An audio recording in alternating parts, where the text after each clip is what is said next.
Adequate notice of this meeting was provided and published in the Asbury Park Press and the Ocean Star on January 5th, 2018. Copies of the agenda were provided to the newspaper, posted on public bulletin boards and the township website. Thank you. At this time, everyone please silence or turn off your cell phones. Roll call. Councilwoman Zapsik. Here. Councilman Halloran. Here. Vice President Crate. Here. Councilman Mumolo. Here. Councilman Fosman. Here. Councilwoman Ponderero. Here. President DeYoung. Here. Thank you.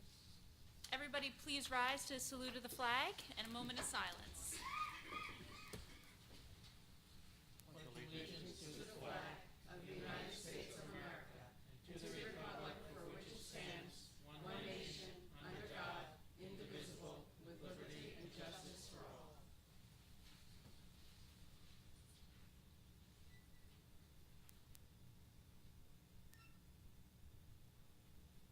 Thank you. Please be seated.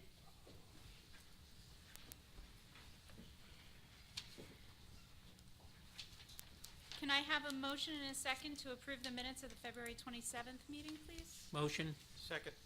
Motion by Councilman Halloran, second by Councilman Mumolo. Roll call. Councilwoman Zapsik. Yes. Councilman Halloran. Yes. Vice President Crate. Yes. Councilman Mumolo. Yes. Councilman Fosman. Yes. Councilwoman Ponderero. Yes. President DeYoung. Yes. Thank you. Thank you. And now I'd like to invite the councilwomen down for our Women's History Month presentation.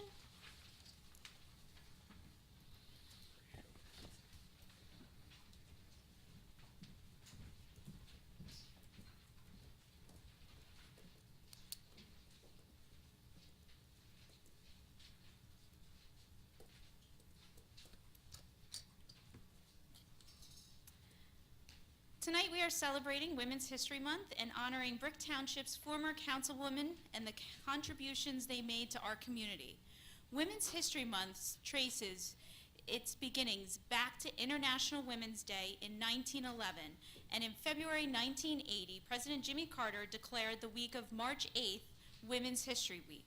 In 1987, the National Women's History Project petitioned Congress to request and authorize the President to make March Women's History Month.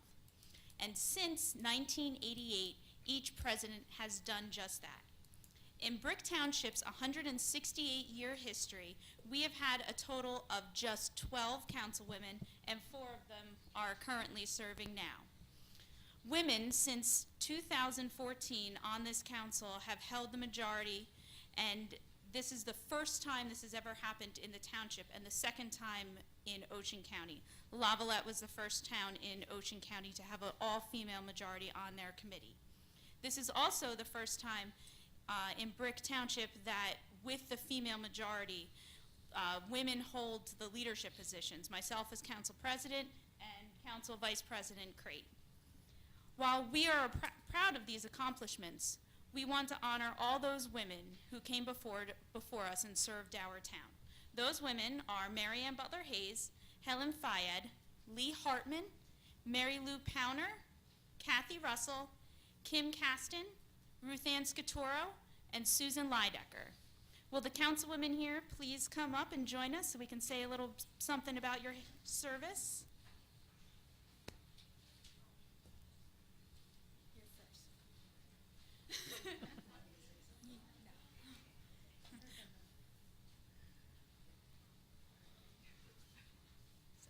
Our first councilwoman in Brick Township was Mary Ann Butler Hayes.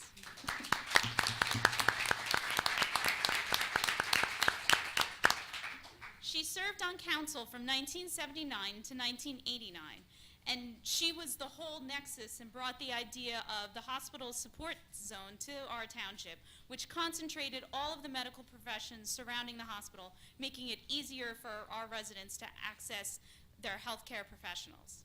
Also, she was one of the people that was forceful of making Jack Martin Boulevard a through street so we can get around our town easier. And a little inside baseball for all of you.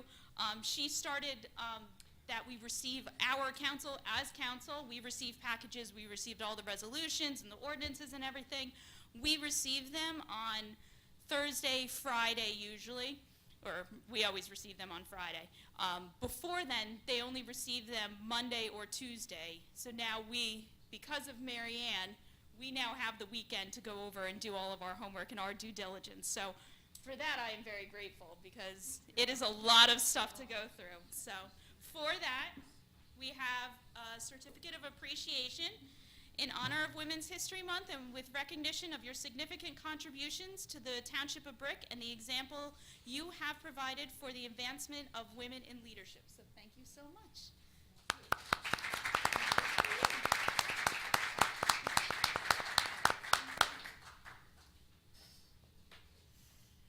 I'm going to be speaking about Helen Fayad. Helen served on council from 1990 to 1999. She was on both the Land Use Committee and she served on the Planning Board as well. She is most proud of the township buying properties and putting them into land banks. This set the land aside for the future for the parks and recreation and some of the parks that we enjoy today. So we're very grateful for that. We have, is it here? No. Oh, hers is in here. We will also be, she's not here, she was not able to make it this evening, but we'll be mailing her her certificate. So we're very grateful for all of her accomplishments and thank her very much.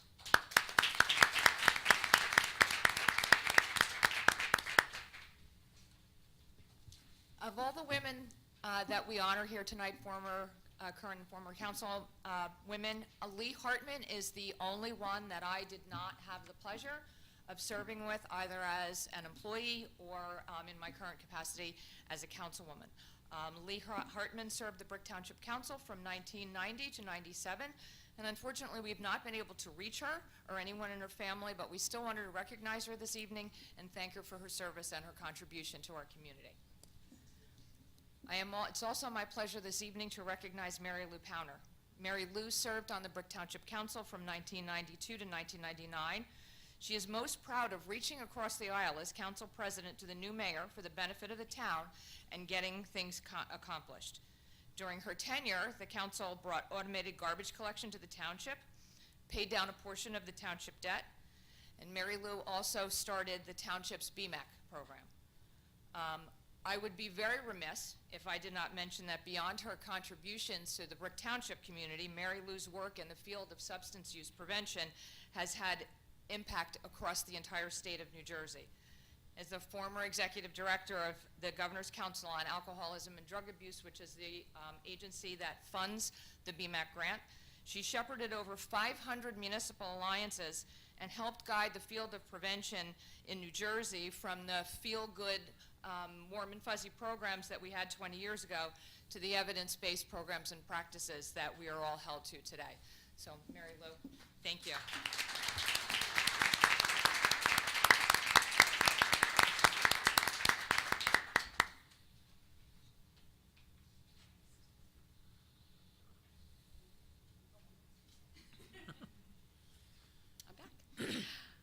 I am very honored to be able to speak about Kathy Russell.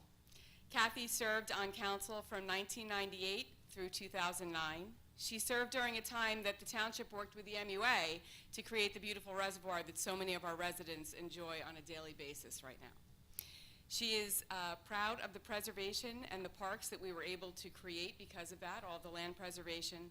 And Kathy is most proud of making the Brick residents a priority during her term and doing what was right for the people of the township. And we are very grateful for her. And fun fact, after I got on council, I found out that Kathy and my mom worked together years ago, and it was just a funny little 6 degrees of separation. So it was just a nice little way that we knew each other, and I'm very honored to know her and all of the things that she's done for Brick. So thank you.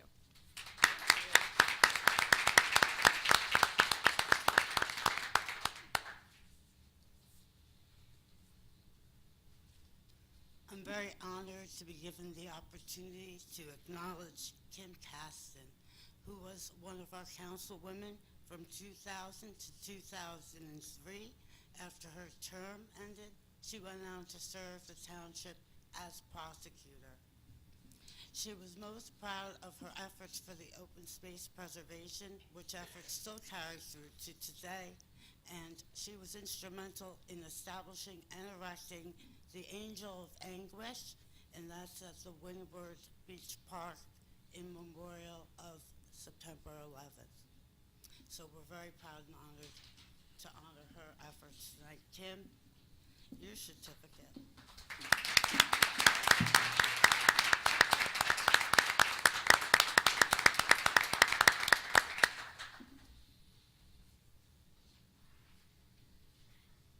Next, I am honored to present Ruth Ann Scatora with this certificate. She served on council from 2004 to 2011, and when we spoke, she was most proud of seeing Traders Cove Marina and Park what it is today instead of the condos that it could have been. So, Ruth Ann?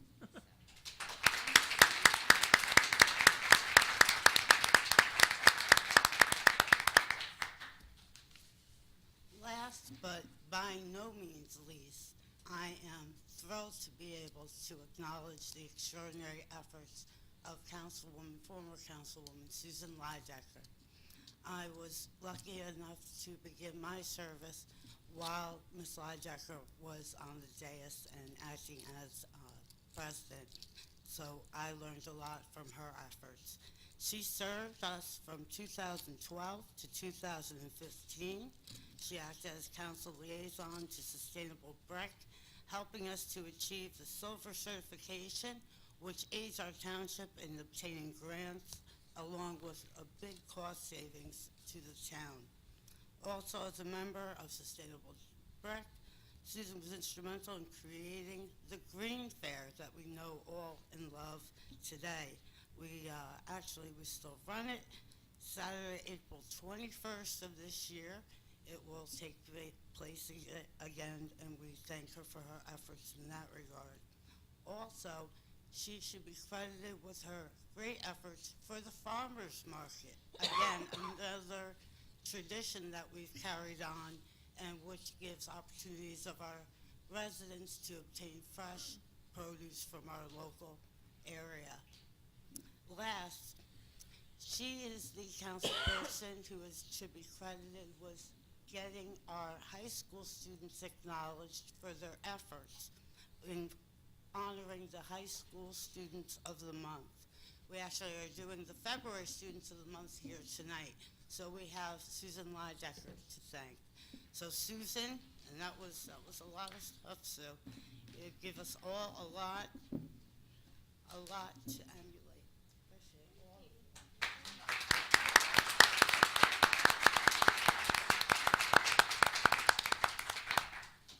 So as you can see, we have a very talented circle of women up here, and without them, our town would not be where we are today. So we again want to thank you for your service and your leadership, and thank you from Brick Township. So.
Mayor? Students of the month.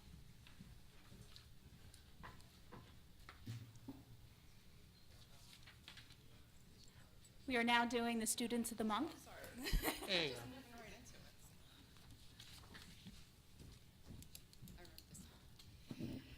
Good evening. Each month, The Town Council likes to take the time to honor the Students of the Month for both Brick Township High School and Brick Memorial. These students have had amazing academic success throughout the year, and we have confidence that they will continue to have great success for years to come. Congratulations to each and every one of you. You should be proud of your accomplishments. We are going to start with the Brick Township High School Students of the Month for grade 9. When I say your name, you can come on up. Isabella Fakhreddin. Did I get it right?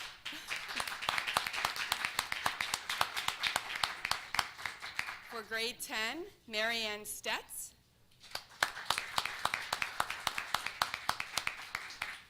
For grade 11, Abigail Clark.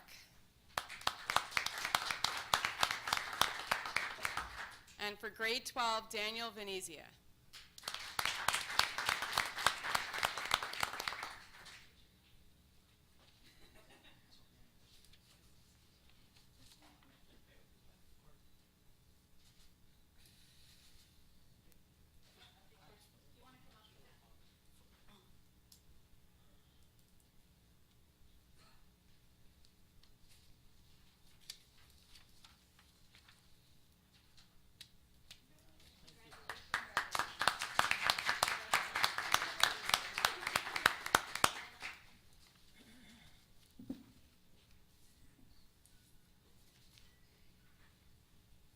And for Brick Memorial High School, grade 9, Rosiah Harris and Vincent Nazaro.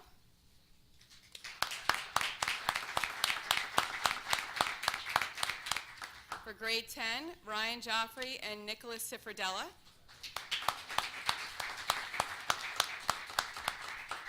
For grade 11, Francine Lozano and Alexis Baker.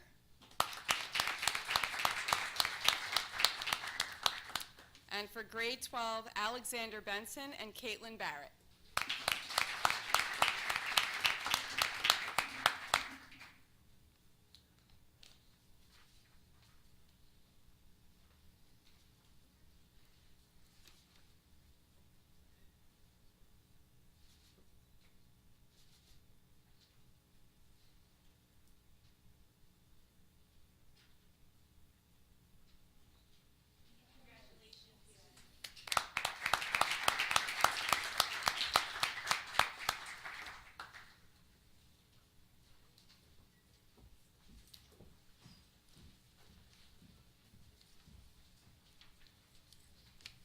For those of you who would like to escape before the rest of our meeting starts, you may. Now is the time to do so. And we lose at least half every time.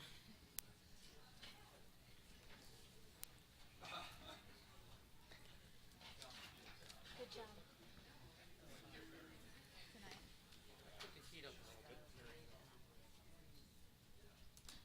Do you want this?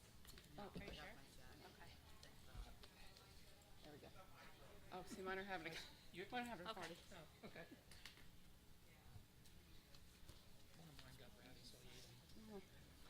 You know, sometimes it just has to be.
But you scared me enough to. Because I knew how much research you had.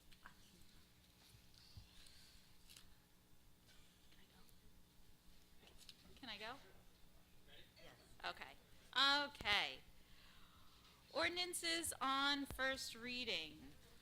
No, again, there is no public hearing on first reading. 4-1, cap rate index ordinance.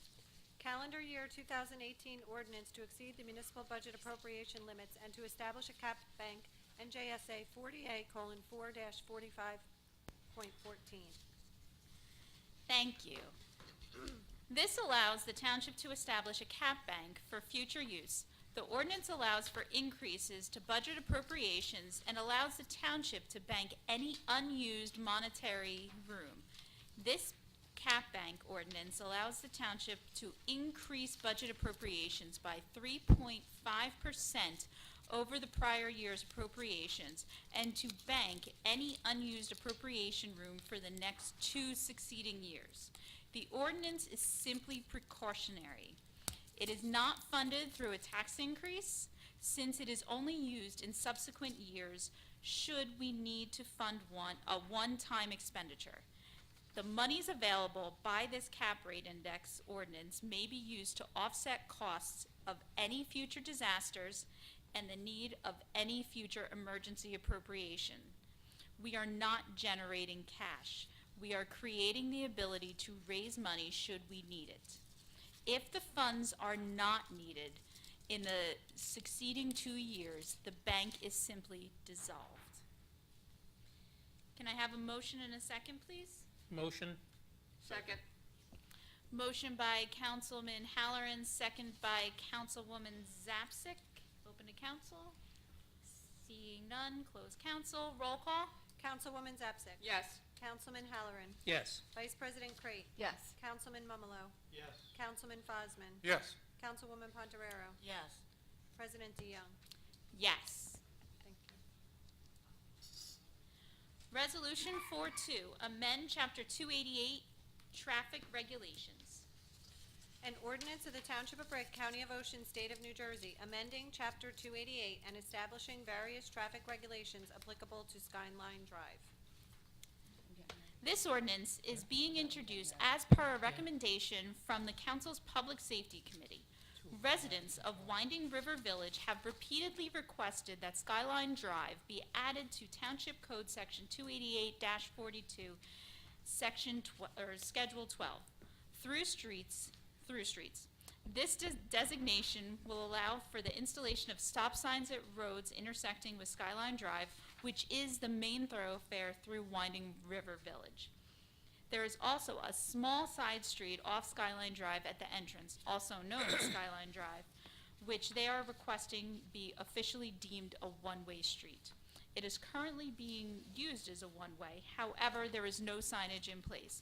Residents know it's used for a one-way, but some guests and visitors do not, which create confusion. Can I have a motion and a second? Motion. Second. Motion by Councilwoman Pontarero, second by Councilman Fosman. Open to council. Nothing. Close council. Roll call, please. Councilwoman Zapsik. Yes. Councilman Halloran. Yes. Vice President Crate. Yes. Councilman Mumalo. Yes. Councilman Fosman. Yes. Councilwoman Pontarero. Yes. President DeYoung. Yes. Now we are at budget presentations. Tonight we have our land use, which is Alyssa Cummins, our engineer, Michael Fowler, our township planner, and Dan Newman, building code. Questions on the budget presentations will be taken after the last presentation is given. So, Land Use Department, it is all you.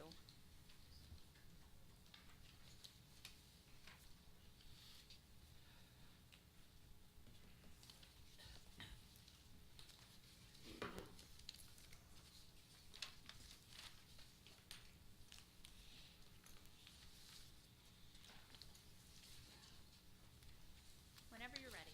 Thank you. Thank you for your time this evening and allowing me to provide a brief introduction to the engineering division and the items requested in our 2018 budget. Pardon me, I just have a little tick on my throat this evening. So engineering and the primary functions of the Division of Engineering are to establish and maintain public infrastructure, as well as incorporate quasi-public and private development within and adjacent to the township. Engineering handles aspects of the physical development of a property from the due diligence, plan review, to field inspection. Essentially, we monitor and handle anything outside of the actual building envelope. We are also responsible for compliance and enforcement of the DEP rules and regulations with respect to local development, including but not limited to the CAFA regulations, freshwater wetland regulation, stormwater management, flood hazard areas, dredging and sediment technology, and solid and hazardous waste regulations. The township engineer is also the designated floodplain manager, responsible for compliance with rules and regulations and requirements in the National Flood Insurance Program, and the stormwater coordinator as required by DEP regulation. This year, Brick Township was accepted into the National Flood Insurance Program's community rating system at a Class 6, which provides a 20% discount to those residents insured through the NFIP. Thanks. There is an enforcement aspect to the Division of Engineering that may issue violation notices and, on a rare occasion, a summons to those in violation of Township Code Sections 168, Engineering Permits and Standards, 196, Flood Hazard Damage and Prevention, or Section 245, Subdivision and Land Development. Most of the day-to-day operation of the division involves interaction with the public, including homeowners, business people, contractors, and licensed professionals. Our greatest efforts and goals moving into 2018 include maintaining the township's application into the community rating system for discounted flood insurance premiums, assisting residents who are continuing to recover from Sandy and those residents scheduled to be newly remapped into a flood zone, and maximizing the capital funds available to the greatest extent practical in order to complete necessary repairs and perform preventative maintenance to the township's infrastructure, and utilize our permit software to improve efficiency and maximize efficiency and minimize delay. We currently employ 6 full-time employees, and we have the ability for 1 seasonal employee. Our current seasonal employee will soon be graduating from Notre Dame, and he works through his summer and winter breaks. Engineering salary and wage budget for 2018 is $240,000, which represents a 10% increase from last year. The cost of our salary and wages for a given year are estimated. Due to the chargebacks to escrow accounts and capital funds, the actual offset to our staffing cost fluctuates from year to year, and it's just an estimate. Our operating budget requested is $110,150, which is a 2.7% increase from 2017. It's due to the ongoing evaluation of the actual costs of the various membership dues to associated staff licenses and certifications, as well as state agency permit fees. The majority of our budget is requested in line item 207, expert services. This is money that the department reserves to pay engineers, architects, or other professionals for services that cannot be capitalized, such as flood mapping appeals, ADA compliance consultation, and general traffic consultation. If the services are not required, the monies are not spent. They remain in the budget. Our overtime budget requested for 2018 is $40,000. It's equal to that which was requested last year. Overtime is necessary due to the volume of construction being done in the township and completion of escrow inspections that are completed outside of normal operating hours. Essentially, we provide inspections as requested by contractors when they're requested, whether they're within operating hours or outside of operating hours of the township. Provided the overtime hours worked can be charged to an escrow project that can be billed for the associated cost. These chargebacks to the operating budget are reflected in the actual salary and wage line items and not shown as offset in the overtime line item.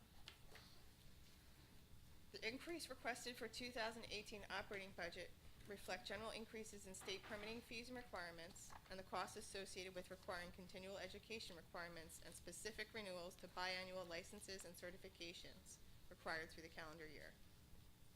I thank you, the mayor and council, for their support and active participation in all of our projects and initiatives. Thank you. Who's up next? Mr. Fowler, are you next?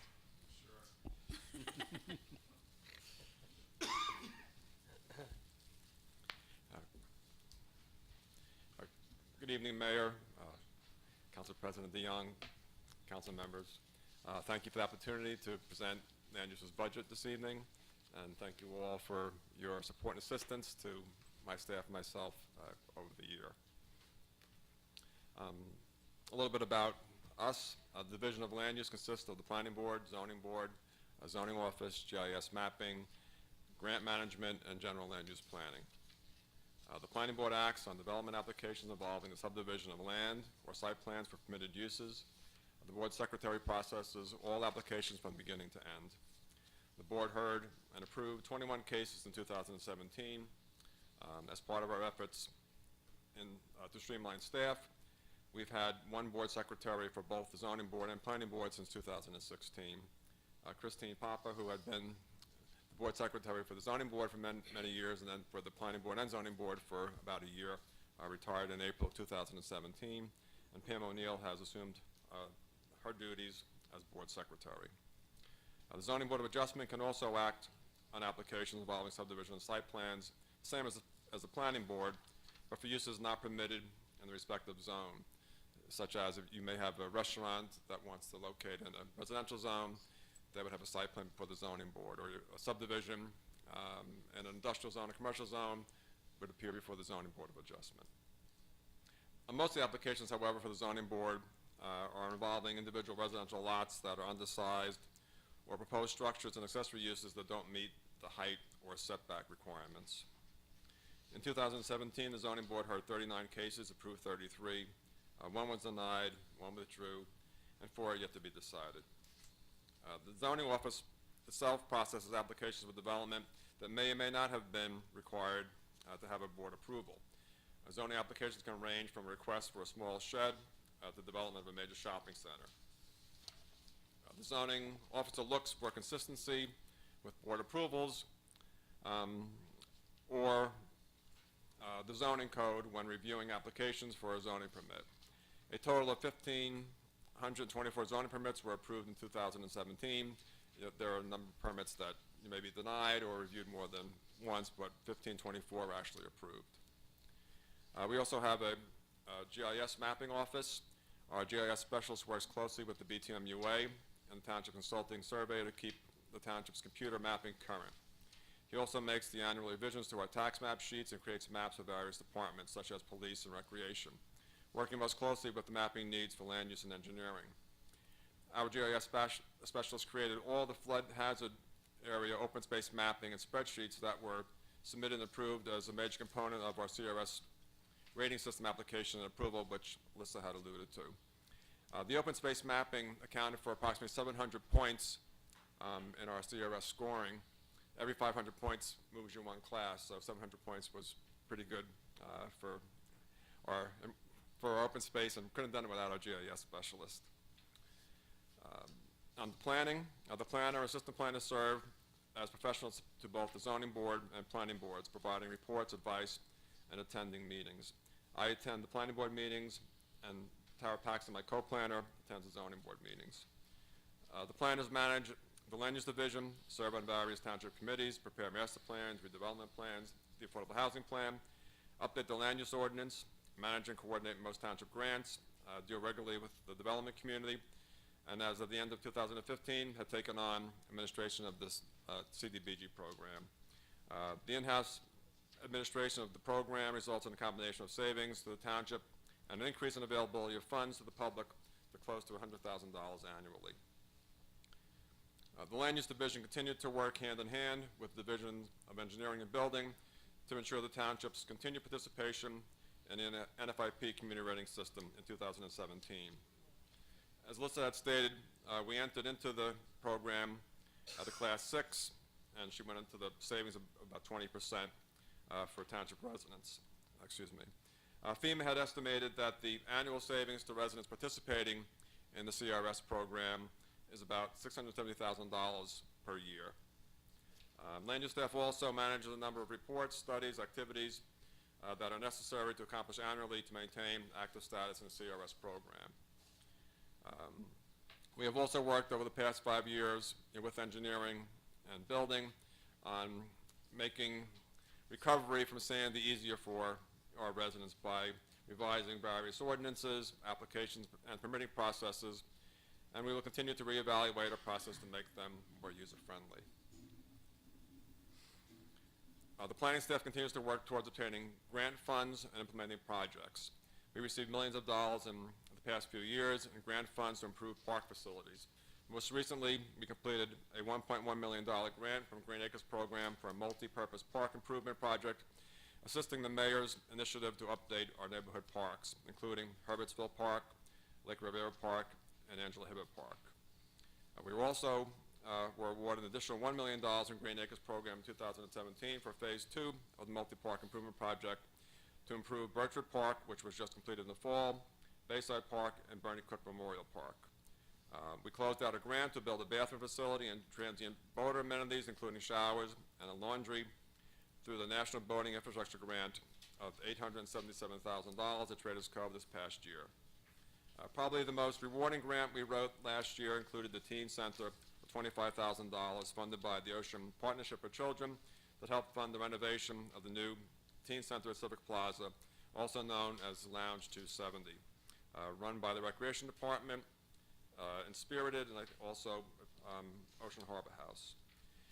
We also secured $16,000 in additional funding from the NJDCA for the expansion of the Teen Center membership to include teens with all abilities. The programs provide recreational opportunities for teens with disabilities to socialize with other participants in the center. In addition, the Brick Police Department had rolled out its Body Worn Camera Grant. We assisted them in obtaining a $112,500 grant. Land use. This grants manager continues and will continue to assist the finance office, all the departments in writing administration of their grant applications and programs. For total staff, we have 8 full-time employees and 1 part-time employee, not including 11 planning board members and 9 zoning board members that come to 2 meetings a month over the course of the year. Regarding salary and wages, the land use budget for salary and wages increased by 2.4% from $574,000 in 2017 to $588,000 in 2018. The requested overtime budget of $17,000 is $3,000 less than last year. It covers costs associated with the assistant planner and zoning officers' attendance at zoning board, of adjustment meetings, and rare after-hours work. It should also be noted that the zoning board had scheduled extra meetings again this past year in an effort to hear variance applications in a timely manner resulting from Superstorm Sandy, rebuilds, and other matters. The zoning board is also busy again this year, having already scheduled special meetings. Regarding the operating budget, the land use operating budget decreased by $5,225 from $25,225 in 2017 to $20,000 in the proposed budget. The decrease is due to a reduction in the professional service line item for assistance with plan updates and maintenance of our CRS program, and a reduction of other line items. This is necessary as FEMA requires us to update the CRS information annually and to conduct annual audits of the program. The other budget items primarily cover attendance at required training, dues, and printing supplies. Regarding fees, the zoning office permit fees totaled $79,171 in 2016. However, the fees were relatively low in comparison to neighboring communities and were increased in the beginning of 2017 from $50 to $75 for zoning permits for principal structures and from $30 to $50 for accessory structures. The increase in fees resulted in an overall increase of nearly 50%. We collected $119,643 in zoning permit fees in 2017. That concludes my presentation. Thank you. Thank you, Mr. Fowler. Mr. Newman? Yes, thank you, Mayor Ducey, Council President DeYoung, Council Vice President Crate, and the rest of the council. I'll be reporting tonight on the Division of Inspections. Division of Inspections is empowered to enforce the New Jersey New Jersey Adopted Uniform Construction Code, as well as local ordinances relating to property maintenance and the occupancy or reoccupancy of rental units. The division, therefore, has 2 budgets. One is dedicated to the enforcement of the Uniform Construction Code, which is Budget 195, and one is dedicated to the municipal code enforcement of our property maintenance codes and rental inspections, which is Budget 196. Beginning with 195, the purpose of the Uniform Construction Code is to protect the health, safety, and welfare of our people, Also, the code is designed to encourage innovation in construction, including the use of modern technology, the elimination of obsolete construction regulations, and that can cause increase in the cost of construction. The number of permits issued in 2017 was 4,166 permits, with an additional 993 permit updates, for a total of 5,159 permits. The number of construction inspections performed in 2017 was 21,060. The portion of the division staff dedicated to the enforcement of the UCC in 2017 include 10 full-time clerical staff. One did leave, however, before the end of the year. In addition, we have one part-time clerical employee. That's actually a decrease of one full-time clerk from the previous year. Our inspection staff is broken down by what we call subcodes. The building inspectors, we have one full-time subcode official, 2 full-time inspectors, and 1 part-time inspector who's primarily performing plan review 1 or 2 nights a week as needed. Plumbing, which is now combined with plumbing and mechanical subcodes, we have 1 full-time plumbing subcode official, and we have 2 full-time inspectors. Electrical, we employ 1 full-time electrical subcode official and also 2 full-time electrical inspectors.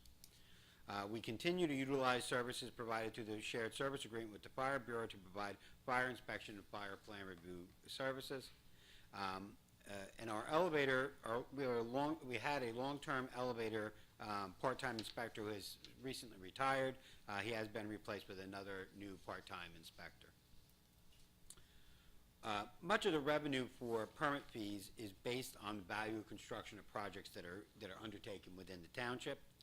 The value of construction for all projects in 2017 was $80,101,992. The revenue generated by the permit fees based on that volume of construction was $2,457,521.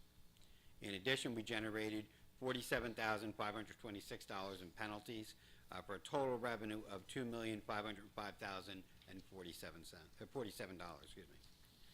Our expenditures for salaries in 2017 budget were $1,577,257, which is less than the $1.8 million requested last year.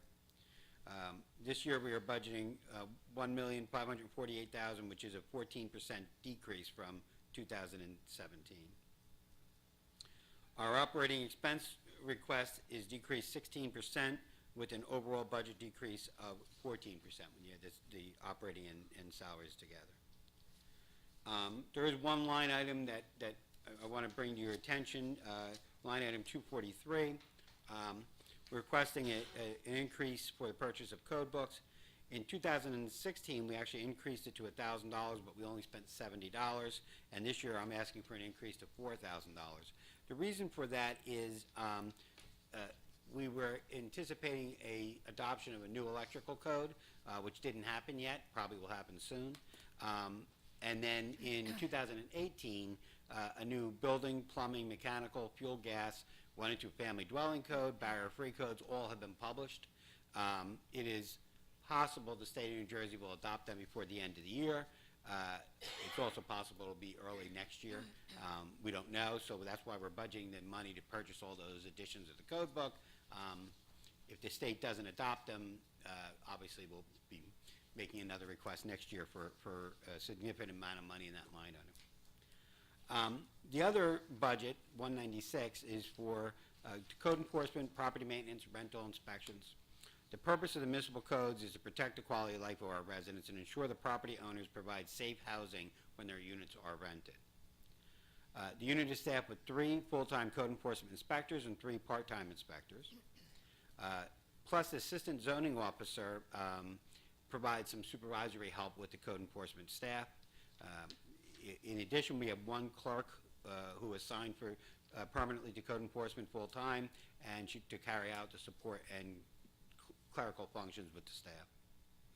Code enforcement officers had conducted 1,435 rental inspections at 1,258 units. Some of those were re-inspections in 2017. The federal-owned and operated Chambers Ridge residents are exempt from rental fees.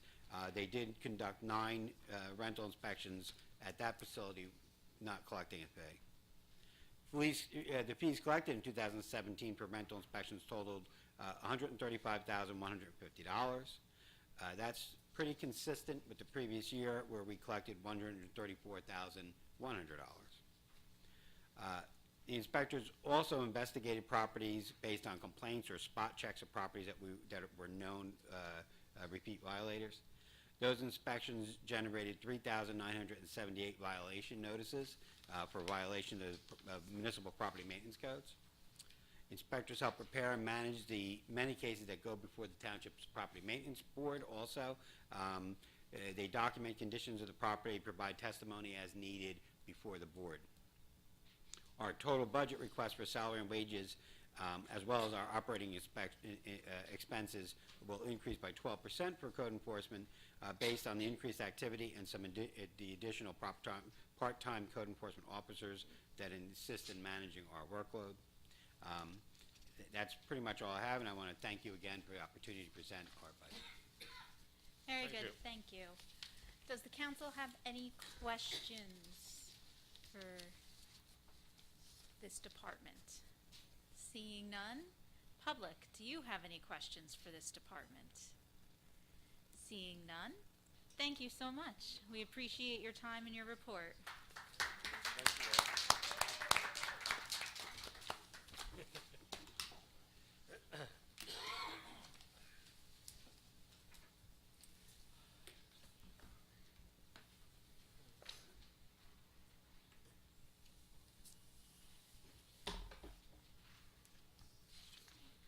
All right. Moving on. We have Resolution 6, which is the introduction of the 2018 municipal budget. Mayor Ducey? You flipped the thing around.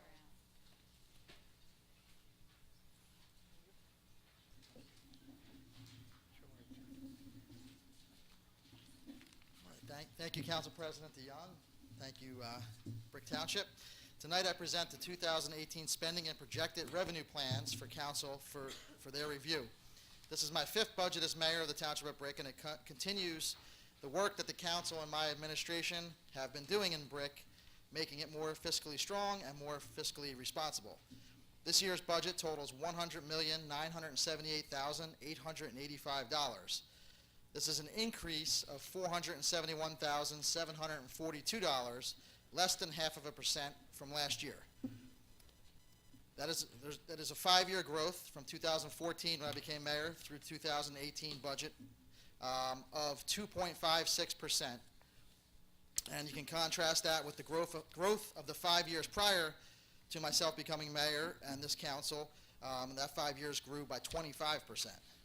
When I was elected, I promised to work to reverse the course that the township was on, and we have done just that. While I would love to stand here before you every year and say that there was no spending increase, the realities of running a municipal government in a community this size and providing for the safety and quality of life for our residents makes that very difficult, if not impossible, to achieve. So again, there was an increase of $471,742, less than 0.5%. There are many increases in the budget that are largely beyond our control. This year, insurance is up over $1 million. Police salary and wage is up nearly $900,000, and pension contributions increased roughly $477,000. Even with these significant increases, through conservative fiscal practices over the 5 years, we have been able to control spending.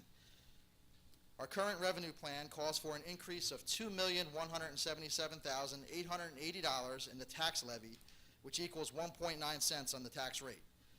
This would mean an increase of $47.50 for the median home in Brick Township, which is valued at $250,000. There's no cuts in services, no cuts in programs, and no cuts in the protection that we all have become accustomed to here in Brick Township. One of the most significant revenue losses in this budget is $1 million from the BTMUA. This revenue was first put in the budget in 2010. With this revenue, the increase would have been less than a penny, 0.97 cents. This year's budget also leaves a surplus balance of $10,927,271. One of our priorities has been to strengthen the financial standing of the town through rebuilding of our surplus.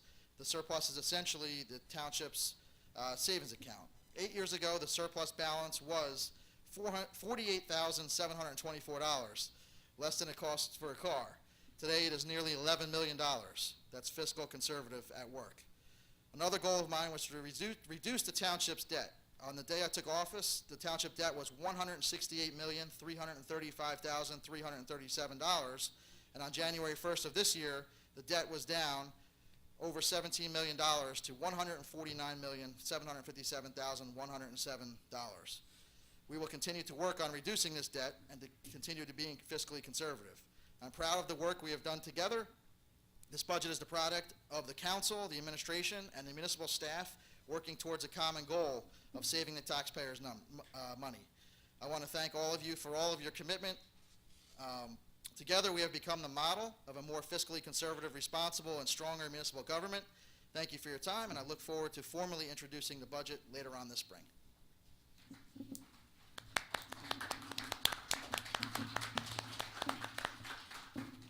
Thank you, Mayor Ducey.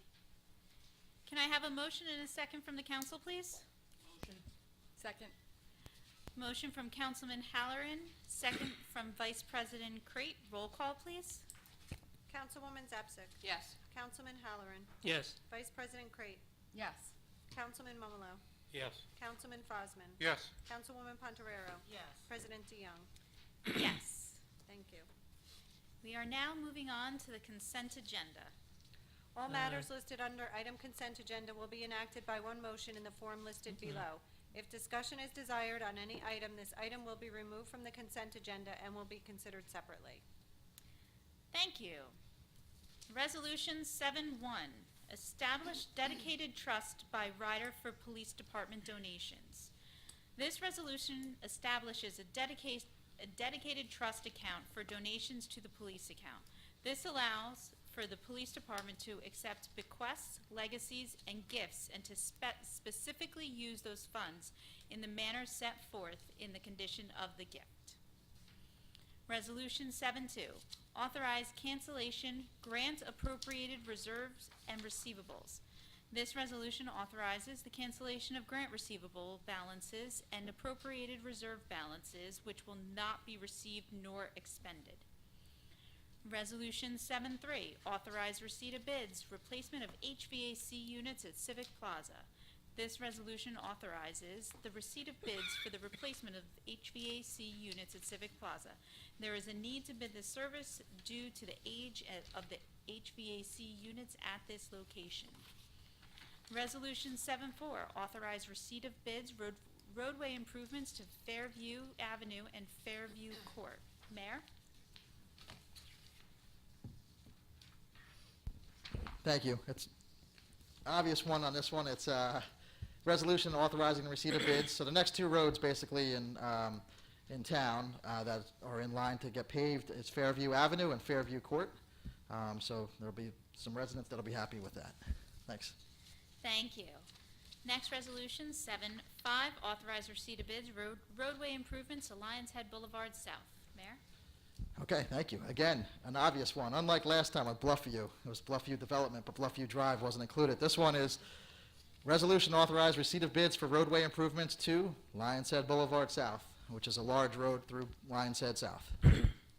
Thanks. Thank you. Resolution 7-6, authorize award a bid, sanitation recycling collection system containers. Councilman Fosman? Thank you. This resolution authorizes the award of bid for sanitation recycling collection system containers to Auto Environmental Systems, Charlotte, North Carolina, at a bid amount not to exceed $45,000 per year. Bid notice were mailed out to 10 prospective bidders, at which 5 picked up bid packages. 4 bids were received, with Auto Environmental Systems being the lowest responsible bidder. The price per a 95-gallon can is $51.86. A 65-gallon can is $46.60, and a 35-gallon can is $36.03. So if anybody needs it. Thank you, Council Thank President. you. Resolution 77, authorize award of bid demolition of all structures at 533 Central Avenue. This resolution authorizes the award of bid for the demolition of 533 Central Avenue to Frank Lurch Demolition, Avon by the Sea, in the amount of $18,900. Notifications were mailed to 50 contractors from our bidders list. 15 contractors responded and 8 bids were submitted, with Frank Lurch being the lowest responsible bidder. This demolition of this property was a recommendation from the Township's Property Maintenance Board. Resolution 78, authorize award of proposal, sale of mulch. Councilman Fosman. Thank you. This resolution authorizes the sale of screen mulch to Advanced Soil Technologies, brick and unscreened mulch to Carl Farley and Son, Tinton Falls. The township anticipated approximately 3,000 cubic yards of screen mulch and 3,000 cubic yards of unscreened mulch at the Department of Public Works. The mulch is mostly leaf byproducts from trees within the township acquired from homeowners or removed by township employees from parks and other properties. Thank you, Council President. Thank you. 7-9, authorize change order number 1 final Police Aegis CAD System Project. This resolution authorizes a final change order in the amount of $3,383.22 by authorized to Tyler Technologies as part of the Decision Support Software Module for Police Aegis CAD System Project. The change order is a decrease in contract. Resolution 710, authorize disposal of surplus property, Regal Cabin 30-foot boat. This resolution authorizes the disposal of a 1994 Regal Cabin gas 30-foot boat that has been in the Township Municipal Complex for many years.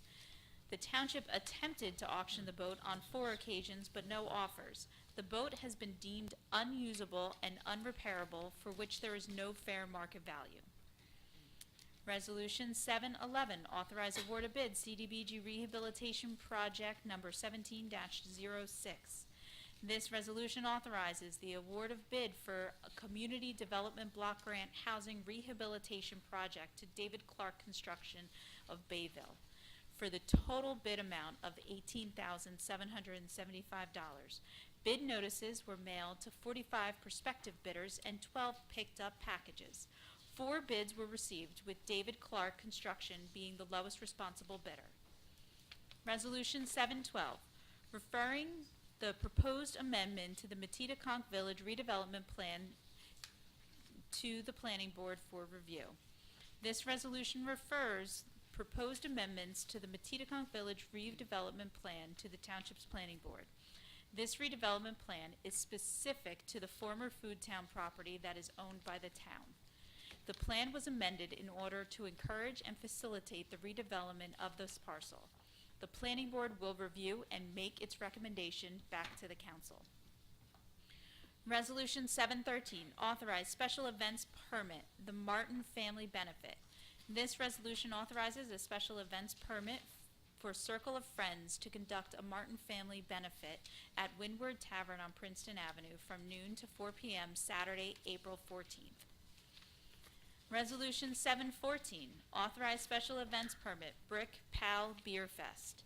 This resolution authorizes the Brick Pal to host a beer fest event from 11 a.m. to 5 p.m. on Saturday, May 12th at the Pal on Drum Point Road.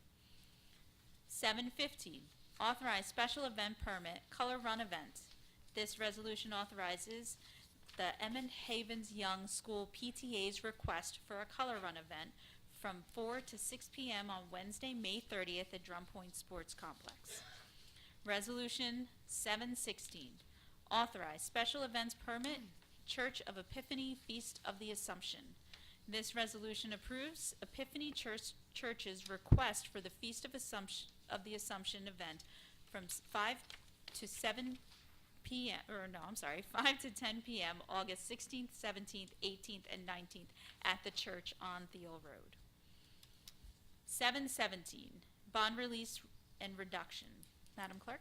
Yes, thank you. 717A is a performance bond release for Hallmark Homes Tanager Way in the amount of $13,957.76. 717B is an inspection fund release for 135 Brick Boulevard LLC in the amount of $697.42. Thank you. 718, tax collector.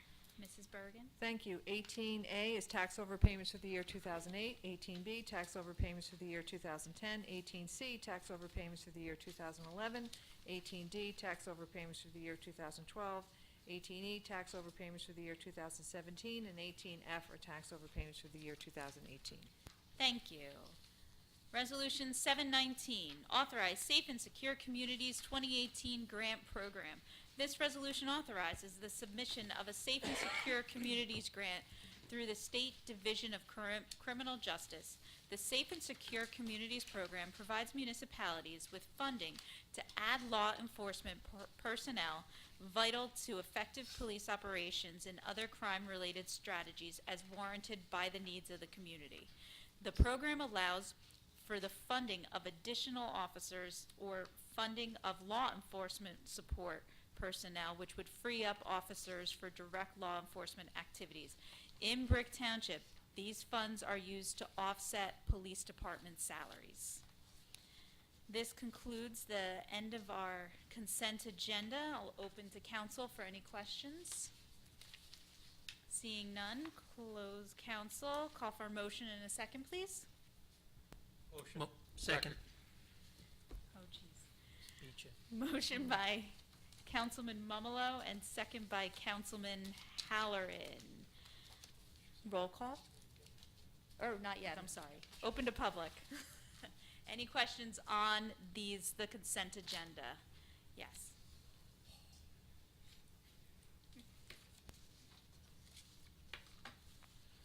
Madam President, were you pointing to my direction? Yes. Thank you. I have a few questions, but I will start with exactly what is the motion that was just made? It's supposed to be recapped by the chair and should have been made before you even discuss the resolutions, but I'll leave that by the side. I've mentioned it before. Read Robert's Rules. I've got several books I can give you, all of different depths of understanding. Since it takes time away from anything else I might want, I will discuss questions in my mind here. The 7.3, replacing the HVAC units at Civic Plaza.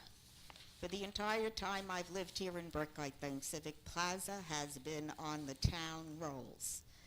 Don't you think it might be time to start discussing, rather than replacing this, doing a complete redevelopment of that area and make it into a Brick Town community center for people of all ages?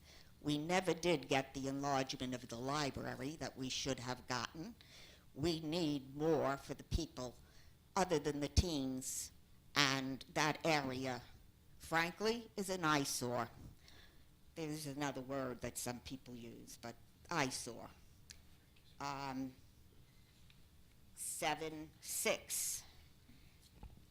It seems that within the past 2 years, I have family that lives in Jackson. And I found out that they don't pay anything. They don't buy anything for recycling.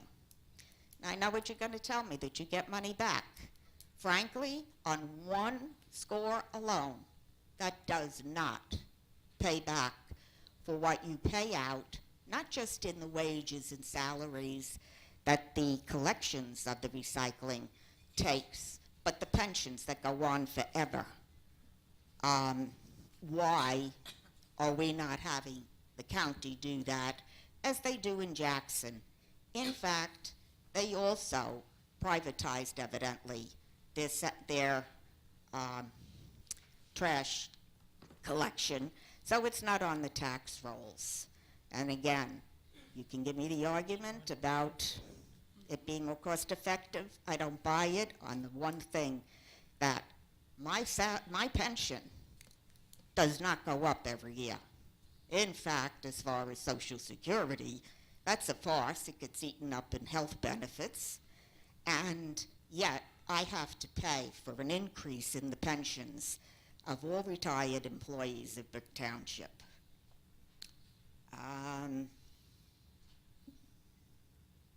7-Eleven.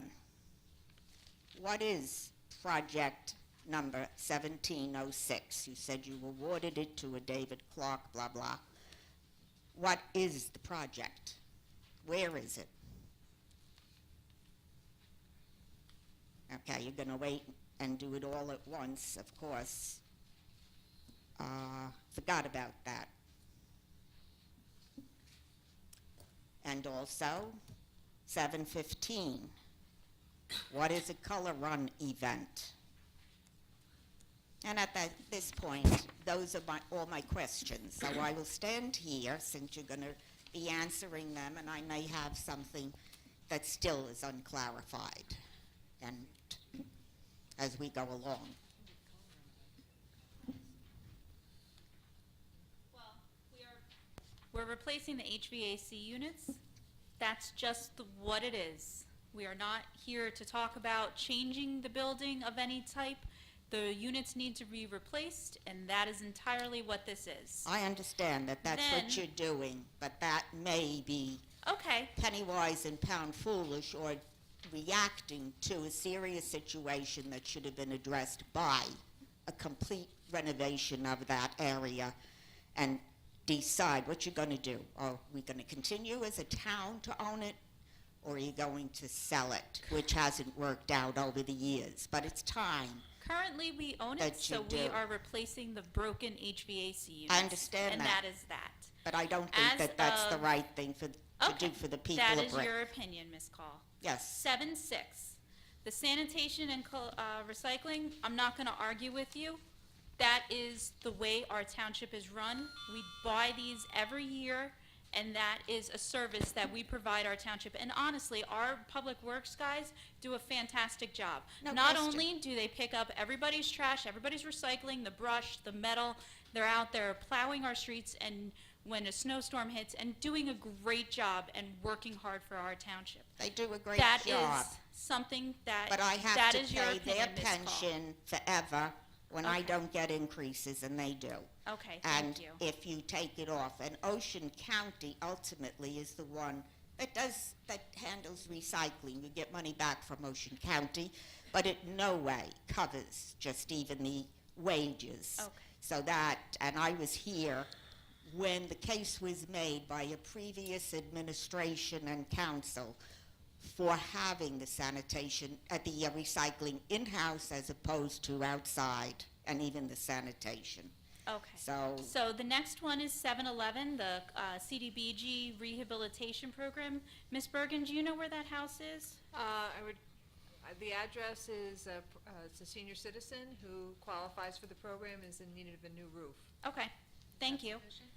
Yes. that should have been mentioned during the discussion of what it was. Okay. This would have come out at a caucus meeting if we still had And them. then on 7-15, a color run basically is a bunch of kids. They raise money. It's a fun run, and they basically throw, what is it, dyed cornstarch at each other.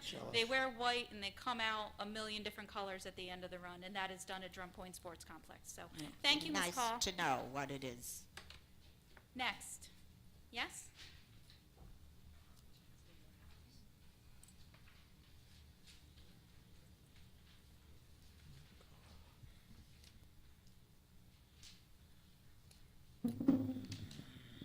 Sam Foster, Teagle Drive. I just have a couple things. By the way, aren't council meetings a lot more entertaining when I'm here? I try to get a laugh out of her, but the council president, DeYoung, is just ignoring me. I'm sorry. Anyway, I have questions about two resolutions here. One is number 1. Well, actually, I'm going to skip that one. Go to number 10. Disposal of surplus property. Does the town only dispose of property if it's in unsaleable condition, or is it, are there circumstances whereby you would sell it because it's deemed to be not needed anymore? Because 10. It was left here. We tried to find the person who owned the boat. No one ever claimed it. We tried through different means. So that wasn't a boat that was owned by the township? It was No. just No. seized? It Oh, was left here by someone that we have no idea who left it on township property. It has been with us for many, many years, and we're just trying to get rid of it right now. Okay, because the reason why I ask is because when I drive around the back of the building after council meetings, see a lot of vehicles on the lot here that look like they're either, rusted out or they're like hulks. And I was just wondering if there could be any kind of cleaning up of the lot back there, because I know a lot of them are used, but that's an awful lot of vehicles back there. Some have, I was here once and there's a car with no tires on them at all, just the wheels, and I was just wondering maybe could use some checking to see what can be disposed of back there. I don't know if it's owned by the township or what, but just something Okay. to check into. I mean, if you drive past after the meeting, you'll see what I mean. I've driven past, and there's not a lot Yeah, of it's stuff. by the, Thank you. by the police, back Okay. there, waste area. Anybody else? Mr. Finelli?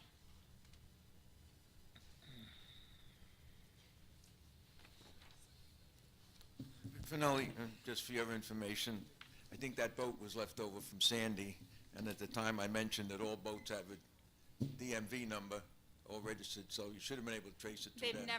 We've tried contacting them, they've never contacted us back and trying to Well, give it that's- away. That's the State Department, so if that was me, I wouldn't accept that, but it is what it is. I have a question about number 19. And the way I read this, correct me if I'm wrong, we're putting up $156,000, or about 70% of the money, to get $60,000, or about 30% of the money. So it sounds like a 30% off sale going on at Kohl's or something. As I read through this, what the money is going to be used, well, my first question is, do we actually have to put up $156,000? Do we actually have to give that to somebody, or is it just money that's in the budget that we're going to use It's already anyway? in the budget. It's already in the budget. I know it's in the budget, but I mean, is it put aside, or we're just money we're going to use anyway? This is money these are police salaries. It's a line item we're already spending on police salaries, and we use this grant to offset that. Okay. Because what I read through this, it sounds like these are the things we pay them to do anyway. I don't see anything in the description in this resolution of something different than we're doing right now. Well, the resolution does mention community policing and neighborhood watch. This grant program is geared specifically towards community programs, so we already have officers performing those functions. This grant helps us offset those salaries. Okay, thank you. You're welcome. Anybody else? Seeing none, close public roll call, please. Councilwoman Zapsik. Yes. Councilman Halloran. Yes. Vice President Crate. Yes. Councilman Mumalo. Yes. Councilman Fosman. Yes. Councilwoman Pontarero. Yes. President DeYoung. Yes. Thank you. Next up, what are we on, 7:20? Bill Resolution, Computer 2018. Be it resolved by the Township Council of the Township of Brick that the following bills be paid, and that the mayor and clerk be and are hereby authorized to draw orders on the treasurer for the amounts of the same.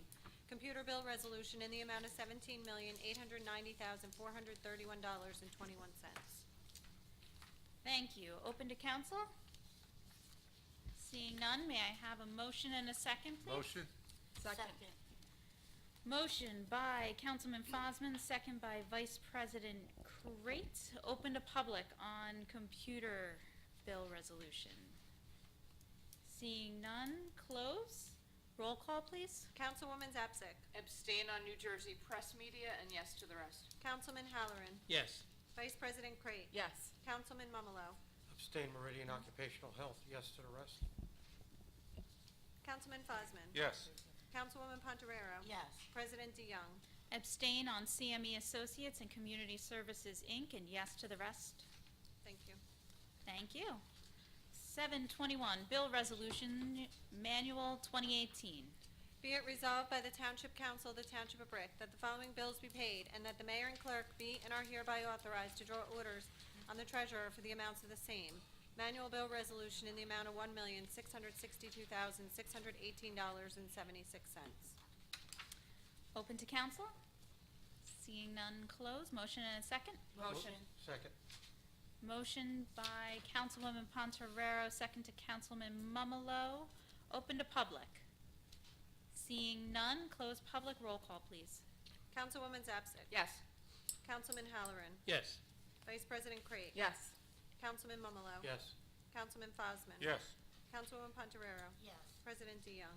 Abstain on CME Associates and yes to the rest. Thank you. Thank you. We are now on to ordinances on second reading. 8-1, amend Chapter 245, Land Use, Temporary Sleeping Quarters. An ordinance of the Township of Brick, County of Ocean, State of New Jersey, amending Section 245-296M1D of the Code of the Township of Brick. Thank you. This ordinance will extend permission for places of assemblies to provide temporary encampment accessory use so that volunteers coming in from out of state to assist with rebuilding efforts can be housed in local churches. The Township's Planning Board reviewed and approved the temporary sleeping quarters ordinance on March 14th. Can I have a motion and a second, please? Motion. Second. Motion by Councilman Mumolo, second by Councilwoman Pontoriero. Open to public. Seeing none, close public. Roll call, please. Councilwoman Zapsik. Yes. Councilman Halloran. Yes. Vice President Crate. Yes. Councilman Momolo. Yes. Councilman Fosman. Yes. Councilwoman Pontoriero. Yes. President DeYoung. Yes. 8-2, amend Chapter 245, Land Use, Camp Osborne Overlay Zone. An ordinance of the Township of Brick, County of Ocean, State of New Jersey, amending and supplementing the Township Code of the Township of Brick so as to amend Chapter 245 entitled Land Use to amend Chapter 245-144B captioned Beach Cottage Community Conditional Use and to establish Chapter 245-298-3 Conditional Use requirements applicable to the Beach Cottage Community Conditional Use. Thank you. The Land Use Committee recognizes that variances through the Board of Adjustment should only be used for true exceptions to our zoning and not for everyday improvements. In the case of the proposed developments at Camp Osborne, a change in zoning is more appropriate to identify the best zoning for this residential area. There are 3 Camp Osborne areas covered by this ordinance: the Bayside, the Median Strip, and the Ocean Side. All 3 areas had units destroyed in Sandy. They have been working for 5 years on a plan to rebuild these areas. The Township's Planning Board reviewed and approved the Camp Osborne Overlay Zone on March 14th. Can I have a motion and a second, please? Motion to approve. Second. Motion by Councilman Mumolo, second by Councilman Halloran. Open to the public.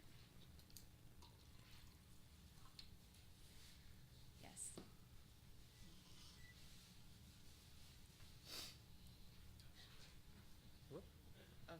Hello. My name is Nancy Wanning Walsh. This is my home on 27 Cumming Street, was my home on 27 Cumming Street in Camp Osborne before Sandy.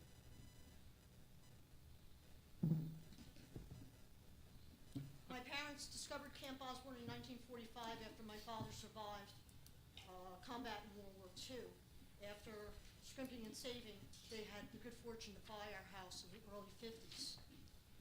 Long before there were houses on Lyndhurst Drive, very few houses on Lyndhurst Drive, and before the Thunderbird Motel, which became the Ocean Club, there was Camp Osborne. Excuse me, can you put the mic by your, pull the mic down to you? Thank you. We never impeded them, but they are making it very hard for us to rebuild. Through 4 generations, our family, Camp Osborne, has been our field of dreams, where everybody knows your name and they're always glad you came.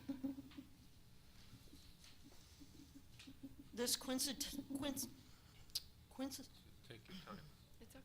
quintessential Jersey Shore place has provided priceless memories to us all. It was and is our Camelot, our happy place. Please let us rebuild. Thank you. Thank you. Thank you. Sir? Sir?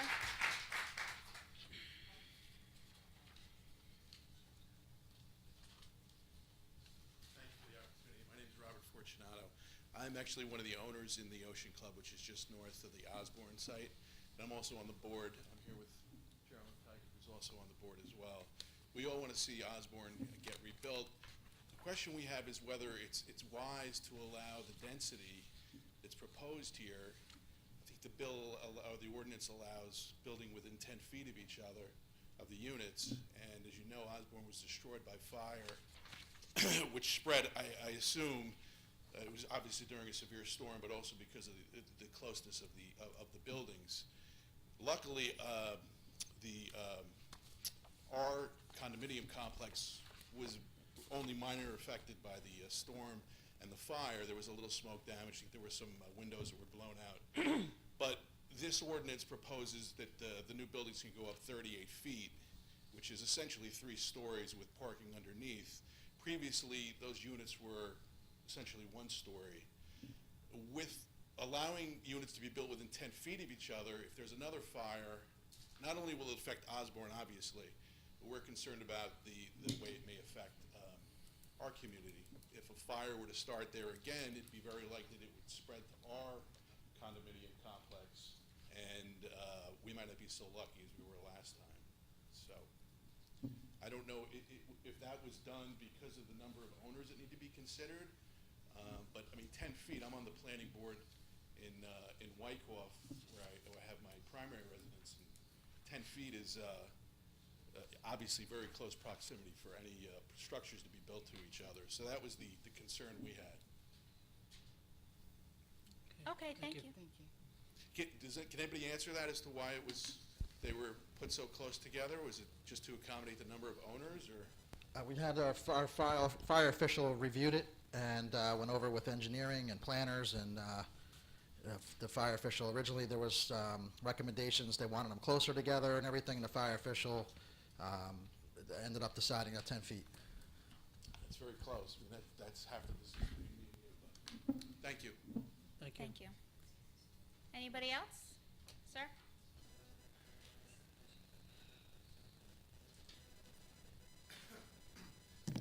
How you doing? Nick Honashevsky.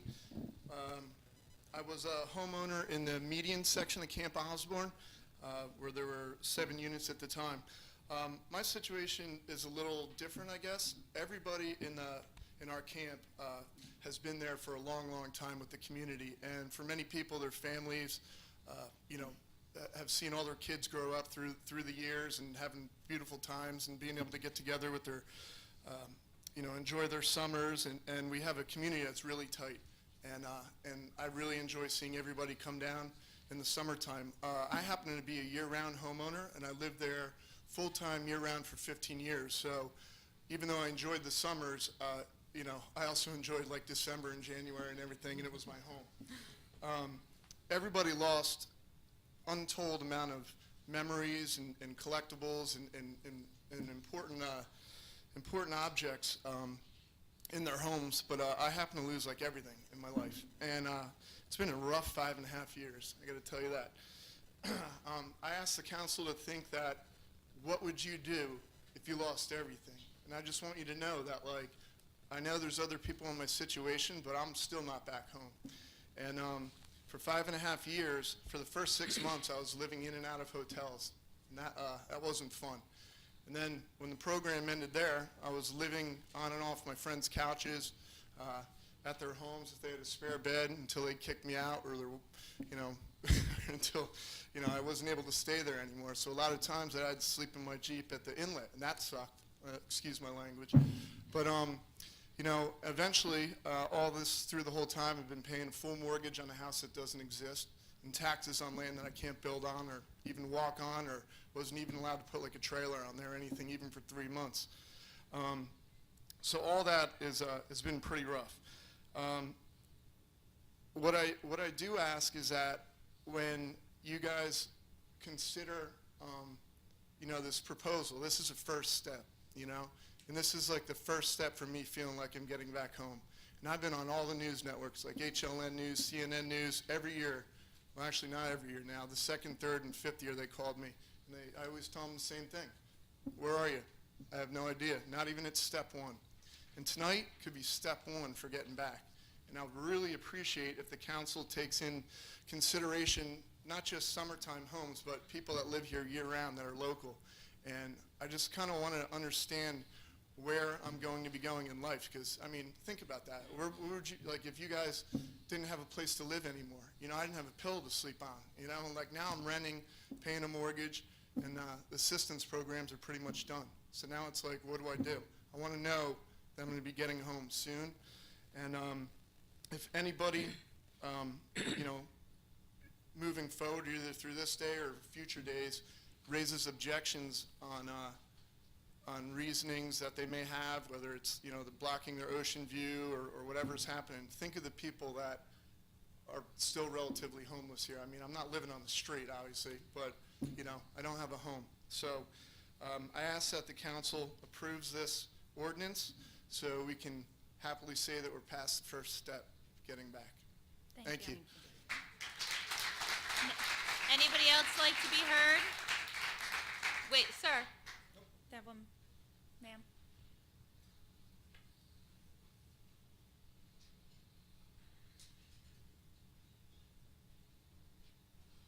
Thank you for the opportunity. My name is Geraldine Tiger. Previous gentleman said I'm also here as an owner of the Ocean Club. I'm on the board with him as well. And I'd just like to speak to say that the Ocean Club is not trying to prevent any rebuilding in Camp Osborne. We're supportive of anybody getting back into their homes, whether they are full-time residents or summer residents. Everybody at the Ocean Club, just like everybody at Camp Osborne, has a love for the Jersey Shore, has their Camelot, has their summers growing up with their children and memories that I don't know how they had gone through these past 5 years with not having. Superstorm Sandy devastated everybody, but there's also consideration with, I understand, going forward. For all the years that I've been at the Ocean Club, anybody that has, and I'm on the 3rd floor, anybody that has come over, family, friends, even other owners at the Ocean Club, our concern was always the density of the homes in that area. Whether Superstorm Sandy happened or not, the concern is if, God forbid, one of those houses did catch on fire because of how close they are, all of them or a majority of them would go. I mean, how many more times do we have to put at risk that situation? So that is the concern. The Ocean Club, the association, as well as probably any of the owners, has always welcomed and be willing to have participated in meetings with the people at Camp Osborne. As far as I know, we've participated in 2.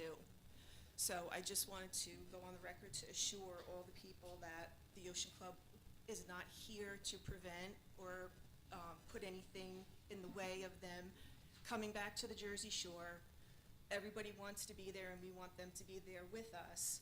But I also feel, as you know, Rob had mentioned before, just because of the density and, you know, why not just one level? You know, why does it have to be 3 stories high? 3 stories high as opposed to just the single beach cottages that they were. Something is better than nothing. So, thank you very much. Next. Seeing none, close public. Oh, wait.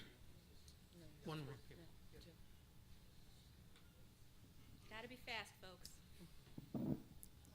Hello, my name is Dan Redmond, and I own a bungalow at 16 West Marion Street. In 1925, Carrie Osborne purchased the property from the Atlantic Ocean all the way to Barnegat Bay, what is now known as Camp Osborne. My father, Richard Redmond, was born in 1933, and his earliest memory of Camp Osborne is 1939, when he was 6 years old. Over the next 20 years of his life, his parents, Helen and Charles Redmond, and their children spent their summer vacations almost exclusively in the camp, staying in one of the bungalows that were readily available for rental. In 1958, Helen and Charles, my grandparents, purchased 19 West Marion Street for $2,800 from Mr. and Mrs. Smith, and they spent their summers there until their deaths. I was born in 1962, and in 1964, my father, Richard, purchased 33 Cummins Street, the second house from the beach, for $3,900. He really wanted to buy the oceanfront house, which was available, but that was $4,100, and he couldn't afford it. Over the next 30 years, myself, my 2 sisters, my parents, we spent every summer living in that 500-square-foot bungalow. My father retired in 1990 and spent most of the year living in his beloved bungalow until his death in 2010. In 1995, my wife and I began our own legacy and purchased our first bungalow on Shell Road. And in 1996, we moved to 16 West Marion Street. In May of 2002 and 2003, my daughters Denise and Kelly were born. They both spent the first summer months of their lives living in our 600-square-foot bungalow, being bathed in the kitchen sink because the house did not have a tub. These are some of my most cherished memories. In 2012, Sandy hit and washed it all away. My family's story is not unique. I can point to many faces in this room who can map for you the exact same history. The camp bungalows were owned not by the newly rich of New York or northern New Jersey. These were hardworking, blue, gray-collared families who, knowingly or not, created a family legacy for almost 90 years. By approving this zoning overlay ordinance tonight, you are giving these families a chance to rebuild their homes, their lives, and more importantly, their family legacy. Thank you. Yes, ma'am.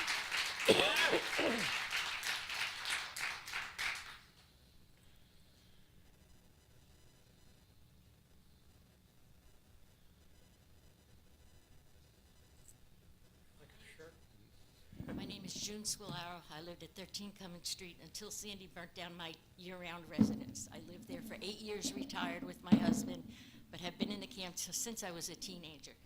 This is also a picture of my mom and dad, who originally went to the camp when I was a teenager. It was our Shangri-La. Absolutely loved it. My kids loved it. Like everybody else's story. My only problem with what that young lady said, and I appreciate everything she said from the Ocean Club, is when she bought that condo, she knew how close those houses were. She didn't have to buy there. Thank you very much. Anybody else? Please. Anybody else? Seeing none, close public. Roll call, please. Councilwoman Zapsik. Yes. Councilman Halloran. Yes. Vice President Crate. Yes. Councilman Mumalo. Very happy to see that finally 77 homeowners came to an agreement, and it's a definite yes from me. Councilman Fosman. Yes, this took too long. This should have been done a lot sooner to get everybody back in. And I vote to approve it. Councilwoman Pontorero. Time for step one. Yes. President DeYoung. Yes. Thank you. Okay. Moving on to public comments. And if those of you don't want to stay for public comments and we're just here for the Camp Osborne, you may leave. Please note that each person addressing the council during any section of the meeting during which public comment is permitted shall limit his or her remarks. Folks, 5 we're minutes. still in a meeting. Please be quiet. Pursuant to Brick Township Administrative Code, Section 2-33B. Who's first? Public comments. Mr. Sluka.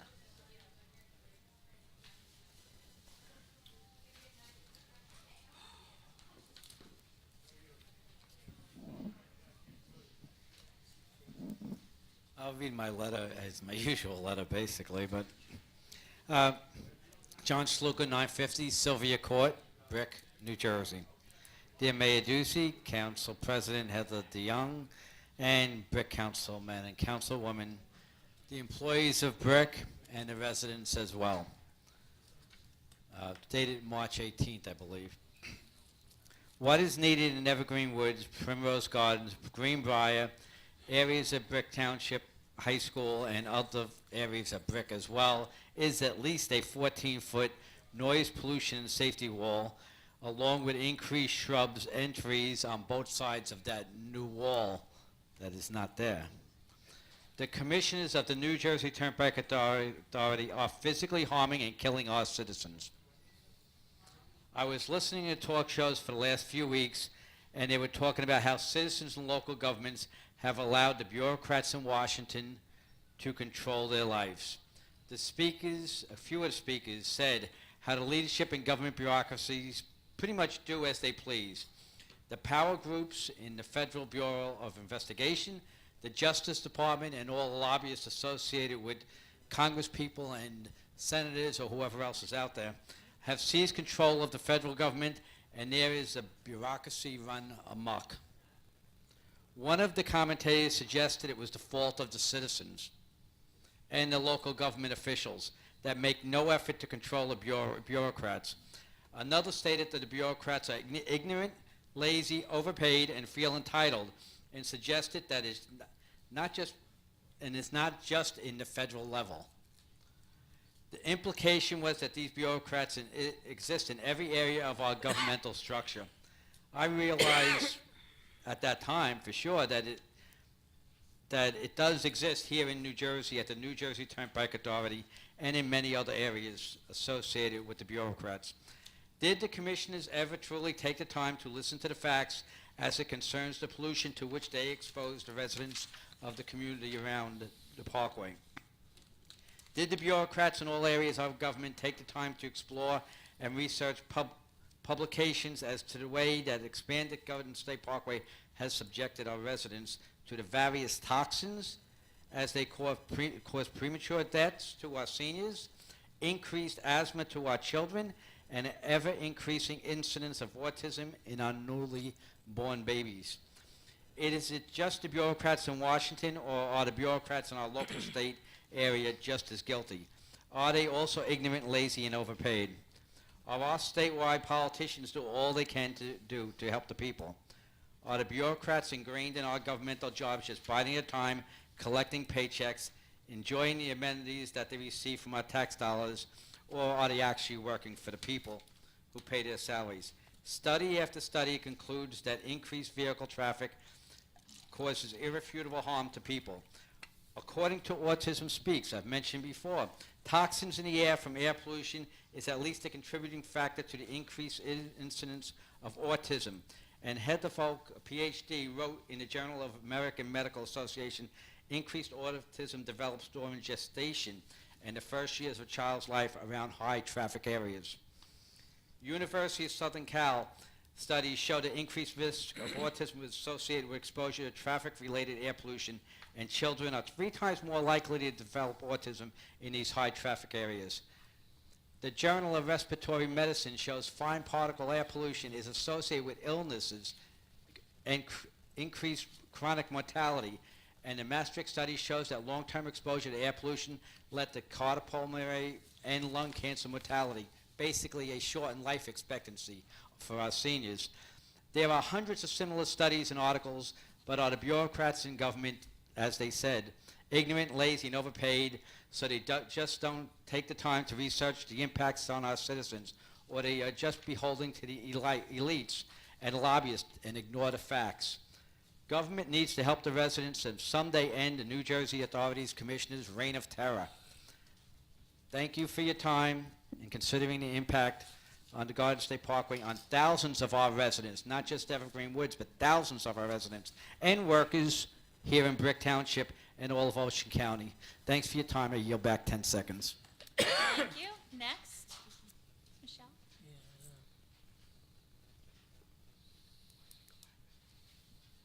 I'm Michelle Spector, 808 Jenny in Brick.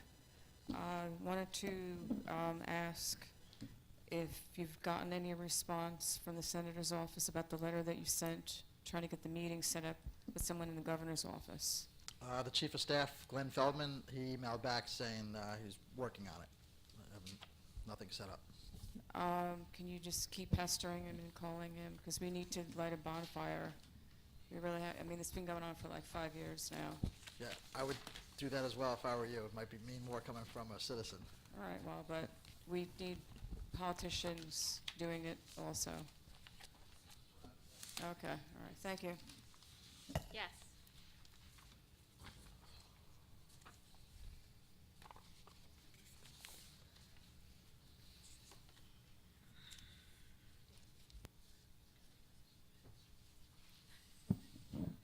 Sam Foster, Teco Drive. I have 2 points I want to bring out.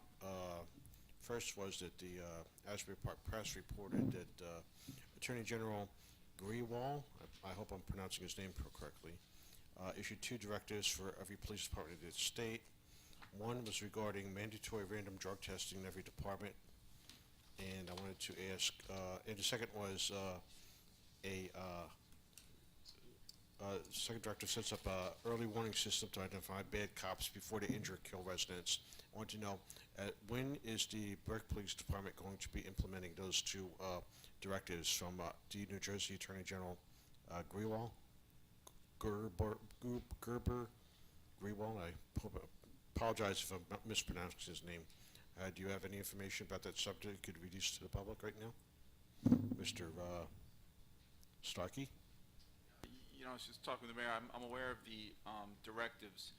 I'm not familiar sitting right here now with the date of implementation, but I'll look into that and get back to you. Yeah, okay, yeah, you know, if you want to release a press release or something like that, because I was just curious about that since the problems I've been having with them. And I just did want to thank the Detective Bureau. I was there before the meeting began. I was checking about the status of my complaint against former Detective Field, and they said that has been assigned to Sergeant for investigation. So I do want to come. I think his name is Cooney, Detective Cooney, in Detective Bureau. So, but he has been very helpful with me. He is, you know, accessible when I come here. Unlike in the past, I had a lot of problems in the past when my Detective Field was on the force. But he's done, you know, hasn't been evasive with me. He doesn't hide from me like what happened in the past. So I just wanted to give him a compliment because I do criticize the police, but I also believe in criticizing when people are do something wrong and complimenting when they do something right. So I just want to say, Detective Cooney, I wanted to thank him on the record in front of the council. And the other question was the second issue regarding the Attorney General Grewal. Mayor, I know you've been a trend. Is it Grewal? Grebel? Am I pronouncing his name right, the Attorney General? Or am I pronouncing his name correctly? You don't know? I'm sorry? That's not the right way. That's not the correct pronunciation? It is Grewal, so I'm pronouncing it correctly. I think it's Grewal. Grewal, okay, Grewal. so I'm pronouncing it correctly. I didn't want to get the Attorney General mad at me, so I don't want to start off on a bad foot. So, anyway, the second issue is that Grewal said his office is examining additional improvements to New Jersey's system for police accountability, including a review of how departments conduct internal affairs investigations and state licensing of the police officers. Again, this is something that's going to, well, I guess you don't know when that's going to be implemented either, because I had, as I've stated before during council meetings, I had major trouble in the past trying to file a complaint, internal affairs complaint against Detective Field when he was on the force. And I just wanted to know, just so that people don't have any future, if there's an issue like that that comes up again, that the public could be reassured that they won't be given, a runaround like I was given. Oh, I can tell you the police department takes all complaints seriously. But regarding that last issue, I don't think the Attorney General issued a directive on that. I think he was beginning a study on it or looking into how to improve those practices. I might be wrong about that. I didn't read it myself because I couldn't find it on their website. But I just, oh yes, you are correct. It says he's examining additional improvements. I'm sorry about that. I apologize about that. But I just wanted to, not trying to argue with anything, but my experiences with them have not been, in the past, have not been very favorable. So I brought this out in the past. I don't want to dwell on it because I don't believe in beating a dead horse, but that's why I complimented Detective Cooney. And I forgot the name of the first detective I spoke to. His first name was, I think it was Sal, but his last name sounded Polish. I can't remember. I apologize. Joe, it was.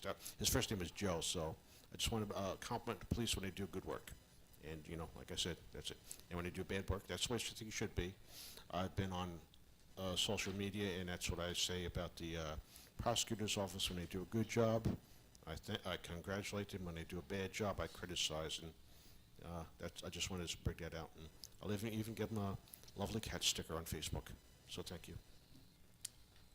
Next, Ms. Call.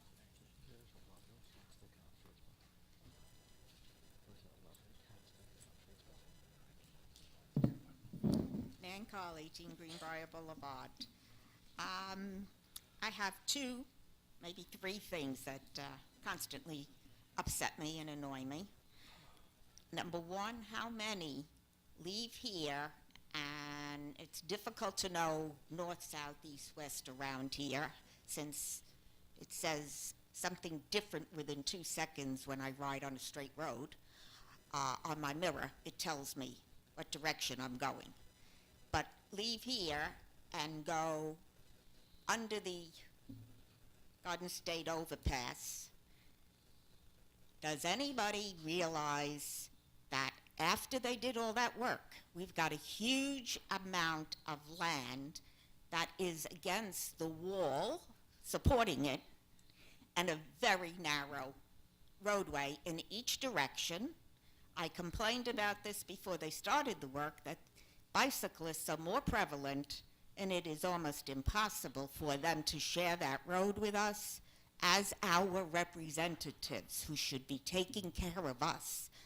I don't want to hear that it's a state, a federal. You should be after the people who did the work and get them to widen the road under the overpass so that it can share it with pedestrians even if necessary. Since years ago, one old man from my community who was starting Alzheimer's walked from ShopRite to Greenbrier 2 because his keys were locked in the car. So that bugs me.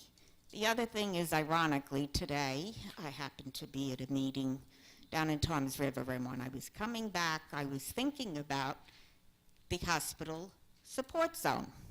And when I first came here, I thought that was a great idea and expected to see great things happen, especially possibly building facilities that family relatives who had somebody in the hospital, in what I refer to as Brick Hospital, most people did when I came, that they could stay.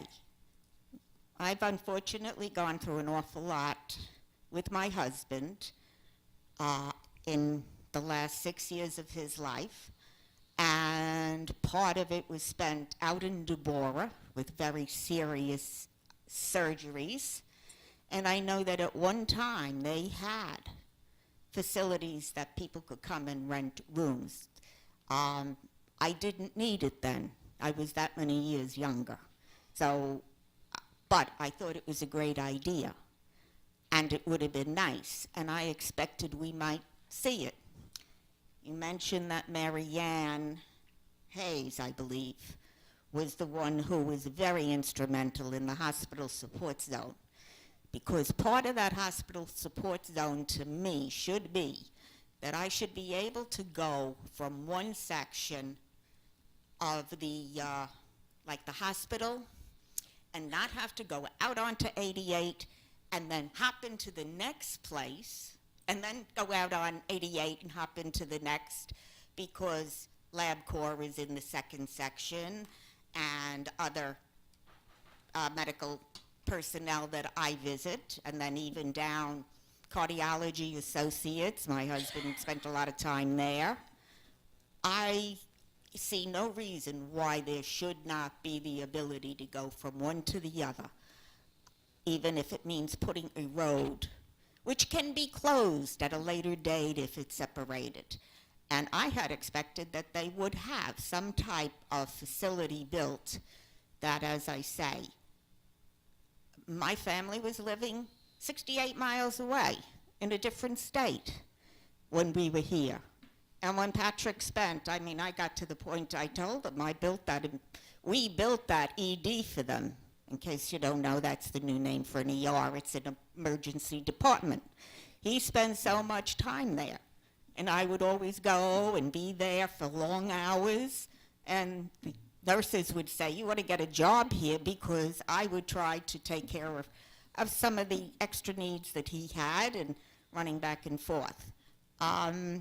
Family that did want to come, that lived up in Massachusetts in the Berkshires, they had to go to Crystal Point to have to spend a night, because it was a long trip up and down.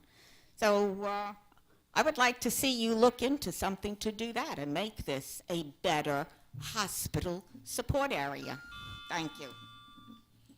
Next, Mr. Finelli.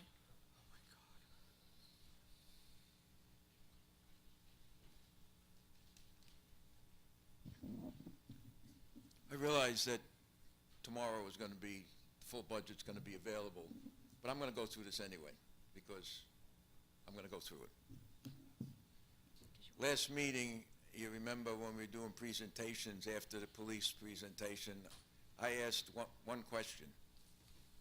What did you spend last year, and what are you asking for this year? The chief responded with information about salaries, which I said, that's nice, but that's not my question. What did you spend last year? What are you asking for this year? If you remember, he said, I don't have that information. Call my office tomorrow, and I'll give it to you. And I thought it was a little condescending the way he did that, but that's just my own feelings. Now, the chief had to know that he wasn't going to be here tomorrow because he was going to be in Washington, D.C. And one of you up there also knew that he wasn't going to be here tomorrow because you said at the end of the meeting he's going for his Blue Heart program to Washington, D.C. So you didn't say anything, just let me get brushed off, call tomorrow. Well, I gave him the benefit of the doubt, and I called his office figuring maybe he went back and gave the information to his secretary or something, and that guy's going to call tomorrow, give him the information.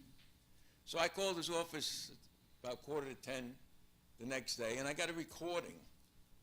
I'm calling the chief of police, and I got a recording. He says, we can't answer the phone right now. Leave a message, and we'll call you back. About an hour and a half later, I got a call back, which I guess is from the secretary. And what can I do for you? And I reiterated what went on at the meeting, and I was looking for this information. Well, he didn't leave that information. What is it you need? So I told her specifically, what did he spend last year? What did he ask for this year? Okay, I'll relay that. I said, before you do, could you read back what I just asked you so there's no misunderstanding? So she did. She got it right. The next day, which was now Thursday at 3:30, I got a phone call from the chief. Right? So he read me a number.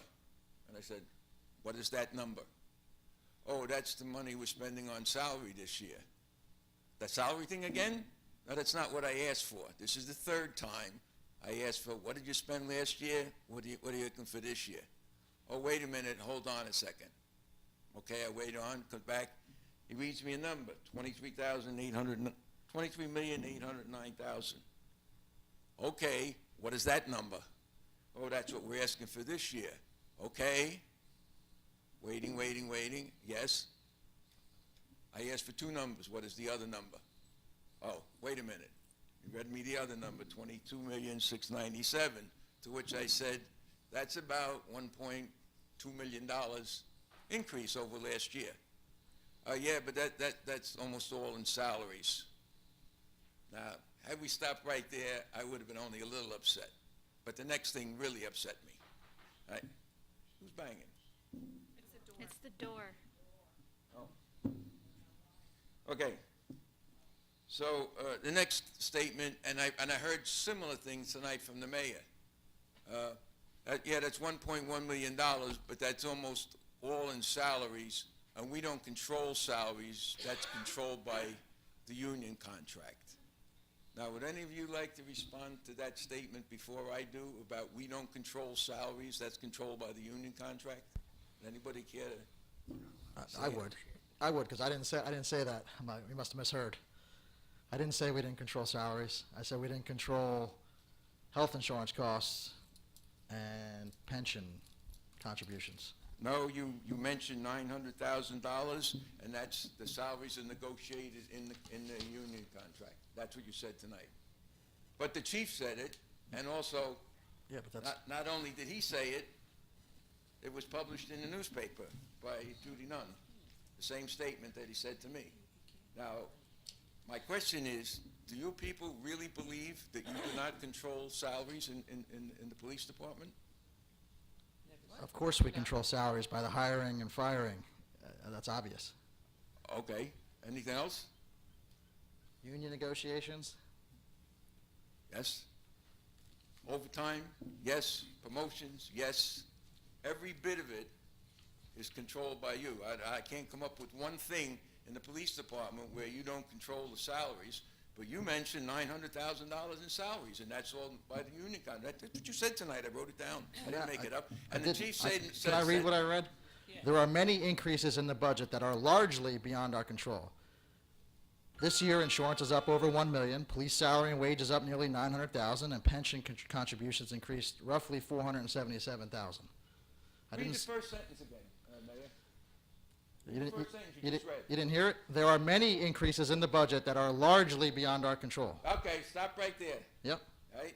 That they're largely beyond our control, and then you mentioned police salaries, which are totally under your control, every aspect of it. It's two different thoughts, but I'm listing everything that went up substantially. Largely not under your control, but what I'm saying is, and I'm told by the chief, he tells a newspaper reporter the same thing, and then you mentioned the same thing, that this budget went up $1.1 million, and most of it is due to salaries, largely which we don't control. You control 100% of the salaries in the police department. All the things you mentioned, overtime, hiring, promotions, every bit of it, all right? So I don't know why people say this is largely out of our control. It's not out of your control, it's 100%. You negotiate the contract, you approve the overtime, you hire the number of people that you have. Every one of those things impact the salary, and if the budget is going up $900,000, it's because you allowed it to go up $900,000. The other piece of information which I will be looking to talk about when we get the total budget and I can look at it. Last meeting when I asked about the 4 patrolmen that you hired, you mentioned all the programs that we're going through. You mentioned the Blue Heart program, which I find out that's a once-a-week program. So only on Thursdays some people come in and do that. So I don't know how many patrolmen required for 1 day a week. You mentioned the Barrier Island becoming a district.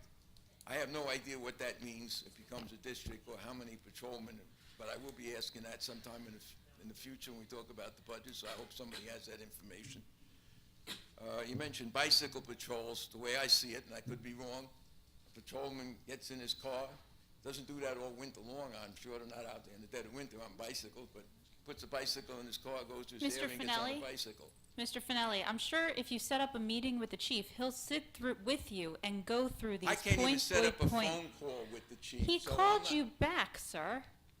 Yeah, he told me to call him the day he knew he wasn't gonna be here. Okay, he said He call said to you call your tomorrow. office, that's what he said. I remember the exact words. He said, I'll call me at my office. He didn't say tomorrow or whatever.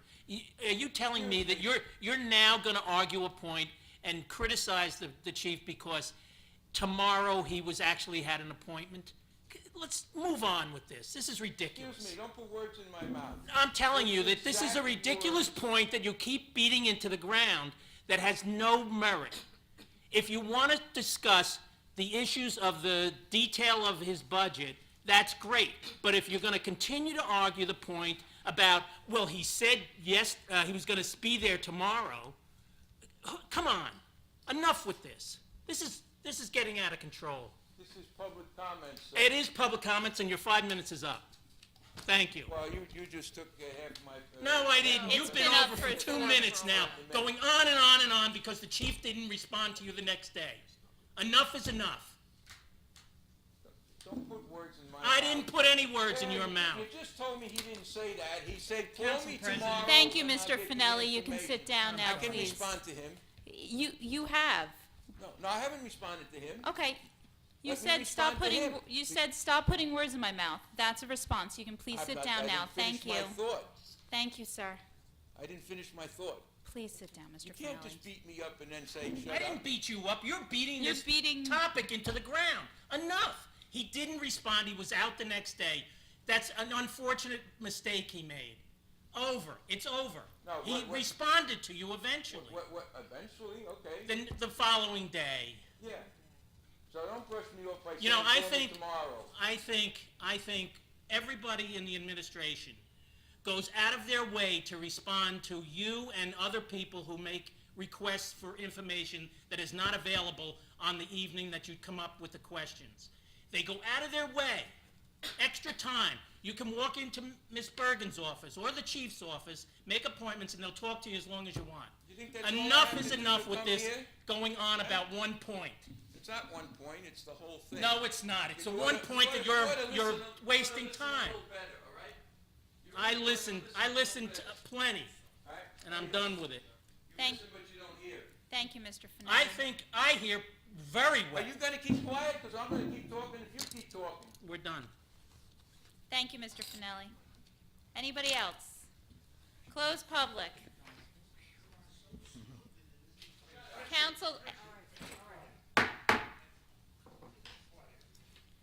comments? Mrs. Bergen? I'm at a loss for words, but thank you anyway. Mayor?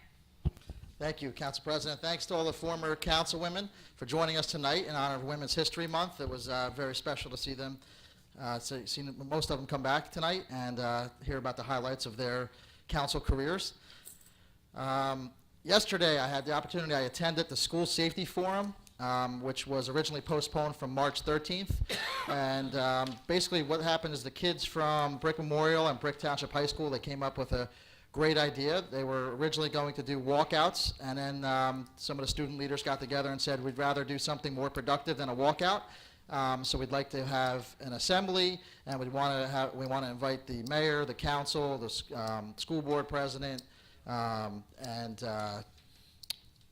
some of the school officials.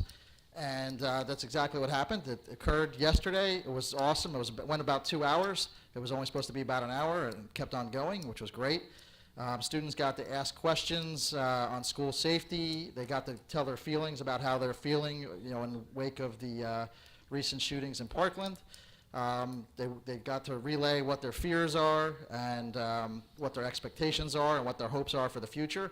And it was great seeing those students who were such leaders and to come up with that idea to do something where they can actually, get information and actually tell people how they're feeling, as opposed to maybe just walking out of school for a couple hours.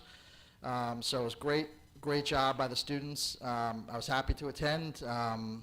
Former Governor Dick Cody was there as well, and he did a keynote address. Our police chief was there, did an excellent job answering the kids' questions about armed officers in the school and the fact that our retired brick police and troopers are now in the schools and they're armed, and how our police officers go through the schools at least twice a day, that the officers that have a school in their district, and just an overall great event. Councilman Fosma was there, as well as Council President DeYoung. And just really well done, and shows what type of community we had. And the two high schools came together, and they were in the same gym, and everybody just really got along. So it was an excellent day. Super happy for the people over at Camp Osborne. I can't imagine what it's like to be out of your house for 5.5 years, whether it's just a summer cottage or whether it's obviously if it's a year-round resident. And thank you, council, for passing that ordinance.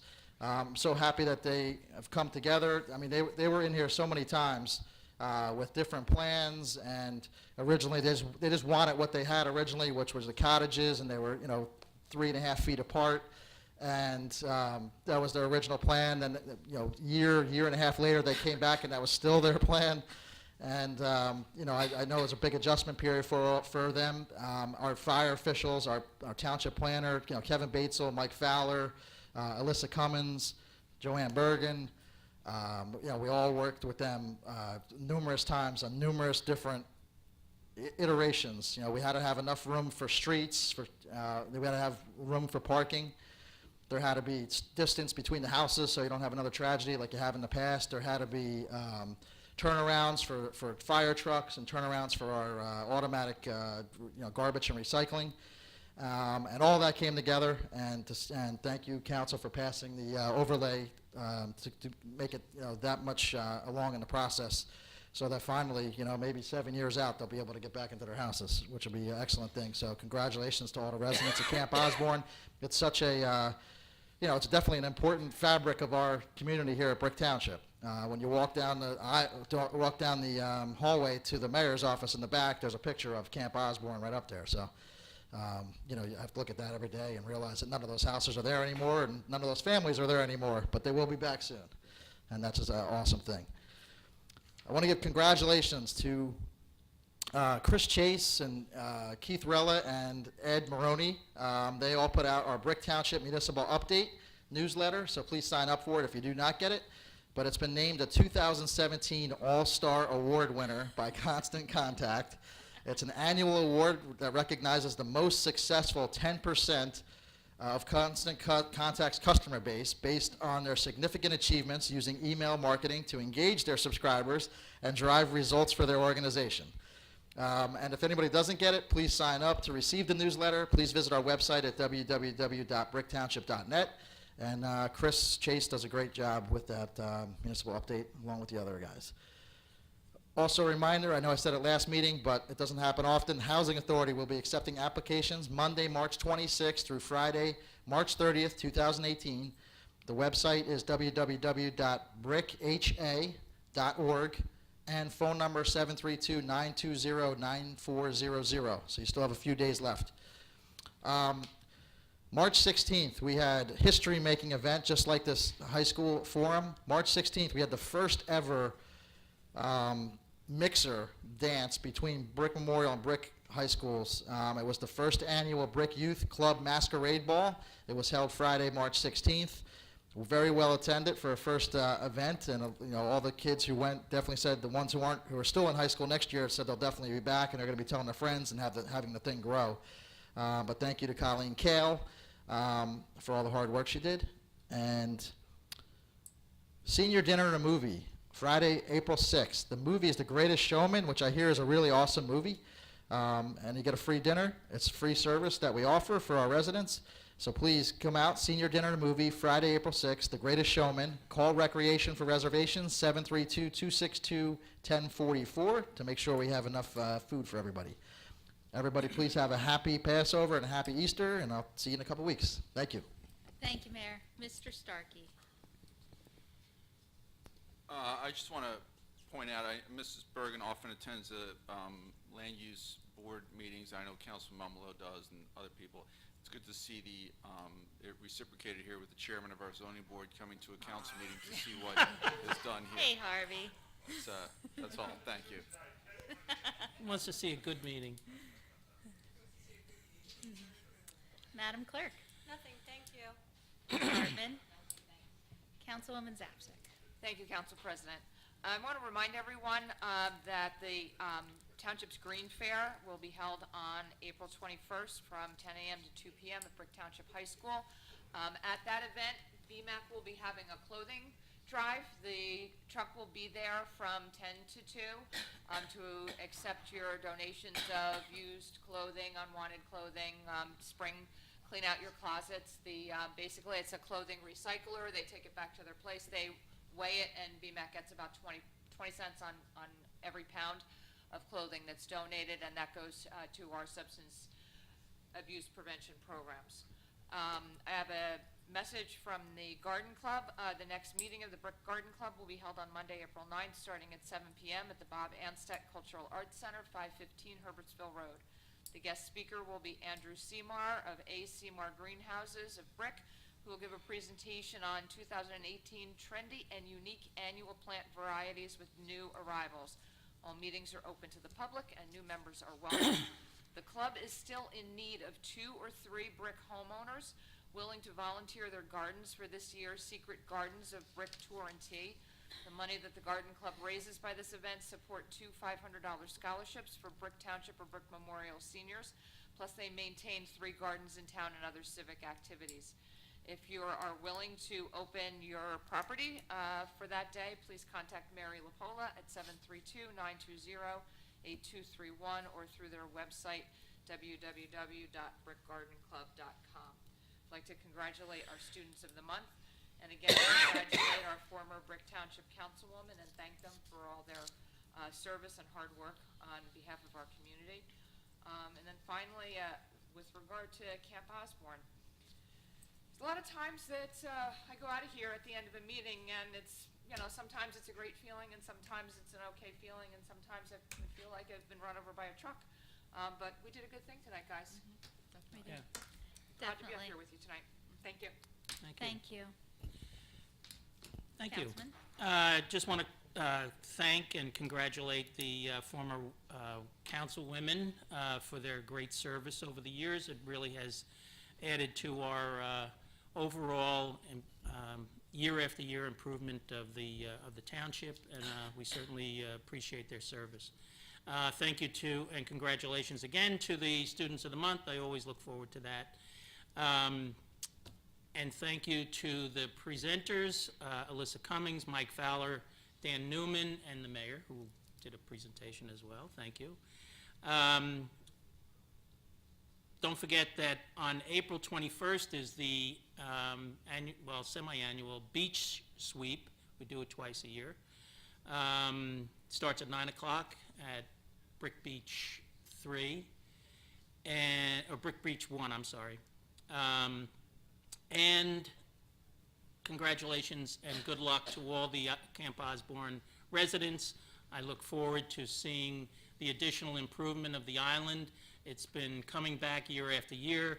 I feel terrible that it has taken so long for them to get back into their homes.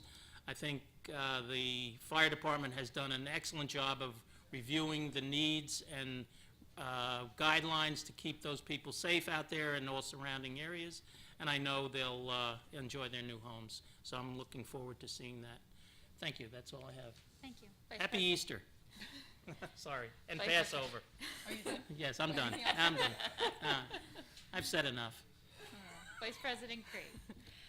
I wanted to also thank all of the women who came out, who were former councilwomen.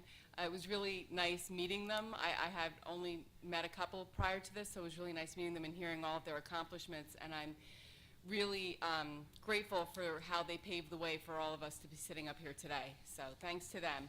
I also want to, I don't know if congratulations is the right words for the Camp Osborne residents, but I do want to say that I've served on land use, and I was glad that I got to sit and really see how that overlay came to place, and you know, everyone worked really hard to make sure that everyone could get back into their homes. I'm glad we all voted yes.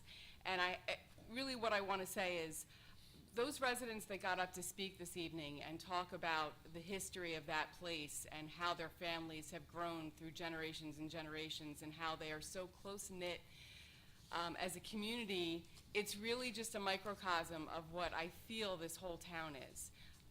We don't often have people getting up and saying how much Brick means to them and how close their communities are. There are a lot of neighborhoods in Brick that are close-knit, like Camp Osborne, that, you know, they don't come out and state those things, and it was really beautiful to hear their stories and hear that they're going to be together again. And I hope that the building does not take as long as getting to this point did. So good luck to them, and I'm glad they're finally going to be home. Thank you. Councilman Mumolo. I'd like to thank Alyssa Cummings, Michael Fowler, Dan Newman for their presentation. Congratulations to the students of the month. Happy for all the residents of Camp Osborne. Start building so you can enjoy the shore again, and we can get the tax ratables on your homes. And happy Easter to everybody. Thank you. Thank you. Councilman Fosman. Thank you.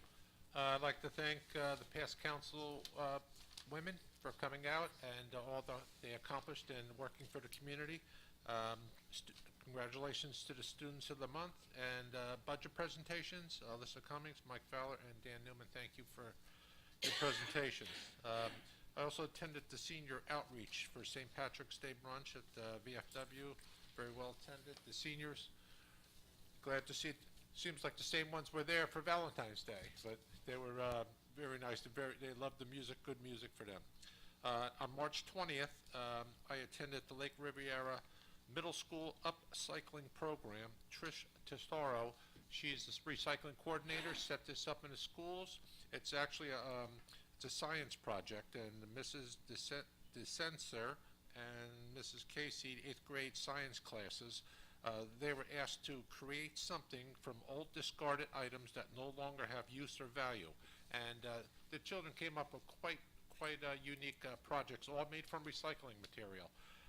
Bottles, whatever. Some people made candy machines right out of the cardboard boxes that actually worked. It was very interesting, and a lot of the projects must have been 50 or 60 projects that were in that class. It was very good. They're going to be displayed at the hospital and in Town Hall here, and congratulations to those kids. I also attended the Brick Memorial School Safety Forum at the Brick Memorial High School, and to hear the concerns of the students and what officials are doing for the school safety. I also have spring leaf collections coming up. So you must bag your own leaves. Our town, you have to bag your own leaves. Gives you exercise, gets you out there to move around. So if you're on a Friday, if your recycling day is Friday, April 9th is your day to put your leaves out. If your recycling day is on a Monday, That's the old one. Fosman, it's my mistake. We pushed that schedule back a week, and the reason, and we put that out on Facebook today, but the reason we pushed it back a week is because we're gonna spend a week picking up all of the brush from the storm. never mind with the leaf collection. It's just pushed back 1 week, so if you wanna give the schedule, you Yeah, know. 1 week after those dates. There you go. It's on the So Facebook that's my page. fault. I didn't, send that update. Sorry And about that. if you really need to know, the phone number to call would be 732-451-4060. And happy Easter, everybody. And I'd just like to say something about Camp Osborne. They came out with a plan probably a year and a half after. That plan, it's almost basically the same thing. I wish that would went through back then to get these people back in their homes. It's a shame that it took so long. Thank you. Councilwoman Pontoriero? Thank you. I wanted to thank the previous councilwomen who came out tonight. They did pave the way for us to be sitting where we are this evening. Congratulations to our students of the month. We do have 2 neighborhood watch meetings coming up. April the 10th is going to be for the Cherry Quay neighborhood area, and that's going to be right here at Town Hall in the A and B room. Again, April 10th, and that's at 7 o'clock p.m. for the Cherry Quay area. The second meeting is going to be on April 23rd at 1:30 p.m. This is for the Greenbrier 1 area, and it's going to be at the Greenbrier 1 Clubhouse. Again, that's April 23rd, 1:30 p.m., and that's for Greenbrier 1. In terms of the Camp Osborneville, words can't say how it feels to be a part of making a decision that directly helps people. Even though it may not seem like all of the other matters that we vote on every day are just as important, each one plays a role in how our town operates. But it was touching to see the people come out the way that they did. I can tell you that the people who have approached me about this resolution were mostly senior citizens, again, desperate to get back into their homes. So I wish them well. I hope everyone has a very blessed and sacred Easter. Thank you. And my comments tonight. Of course, I have a Buy and Brick update. Pino's Palette have joined Buy and Brick, and they are giving a $25 rebate for private parties that are booked. So get to Pino's Palette and book your parties. Spring season is starting with all the spring sports, and I want to wish all of our young athletes a very safe and healthy season and some good team play. And of course, I want to thank the councilwomen and for coming out for Women's History Month. It's something that's been in the back of my head or my mind to do for a little while now, and I'm glad that I've had the opportunity to do it. And it just amazes me that in our 168 years as a township, we've only had 12 councilwomen up here. So it's a real great sorority to be a part of, and I want to thank them all for their leadership and paving the way. Pardon? I forgot. Yes, Can I Ms. say one thing? Bergen. So, we checked our Facebook page, and Councilman Fosman was correct. Those are the new dates. I thought you had the old dates, so would you mind continuing with your report for those watching at home? I was wrong. Councilman Fosman was right. Yeah, okay. Real quick, the recycling dates. Let me give this out, Council President, real quick. Okay, so if your recycling day is on Friday, April 9th is your leaf day. If it's on Monday, the 12th, April 12th. If it's on Tuesday, April 17th. If it's on Wednesday, it's April 20th. And Thursday, it's April 25th. There you go. Now you know when to put your leaves out there. Very good. All right? And brush pickup will be coming around and picking up, so if you want to call DPW first to let them know that it's out there, just so they know to swing by, that would be helpful, but they are doing a week of brush pickup now. So, Our next scheduled caucus public meeting for the Township Council will be on Tuesday, April 10th, 2018 at 7 p.m. May I have a motion to adjourn? Motion. All in favor? Aye. Motion passed.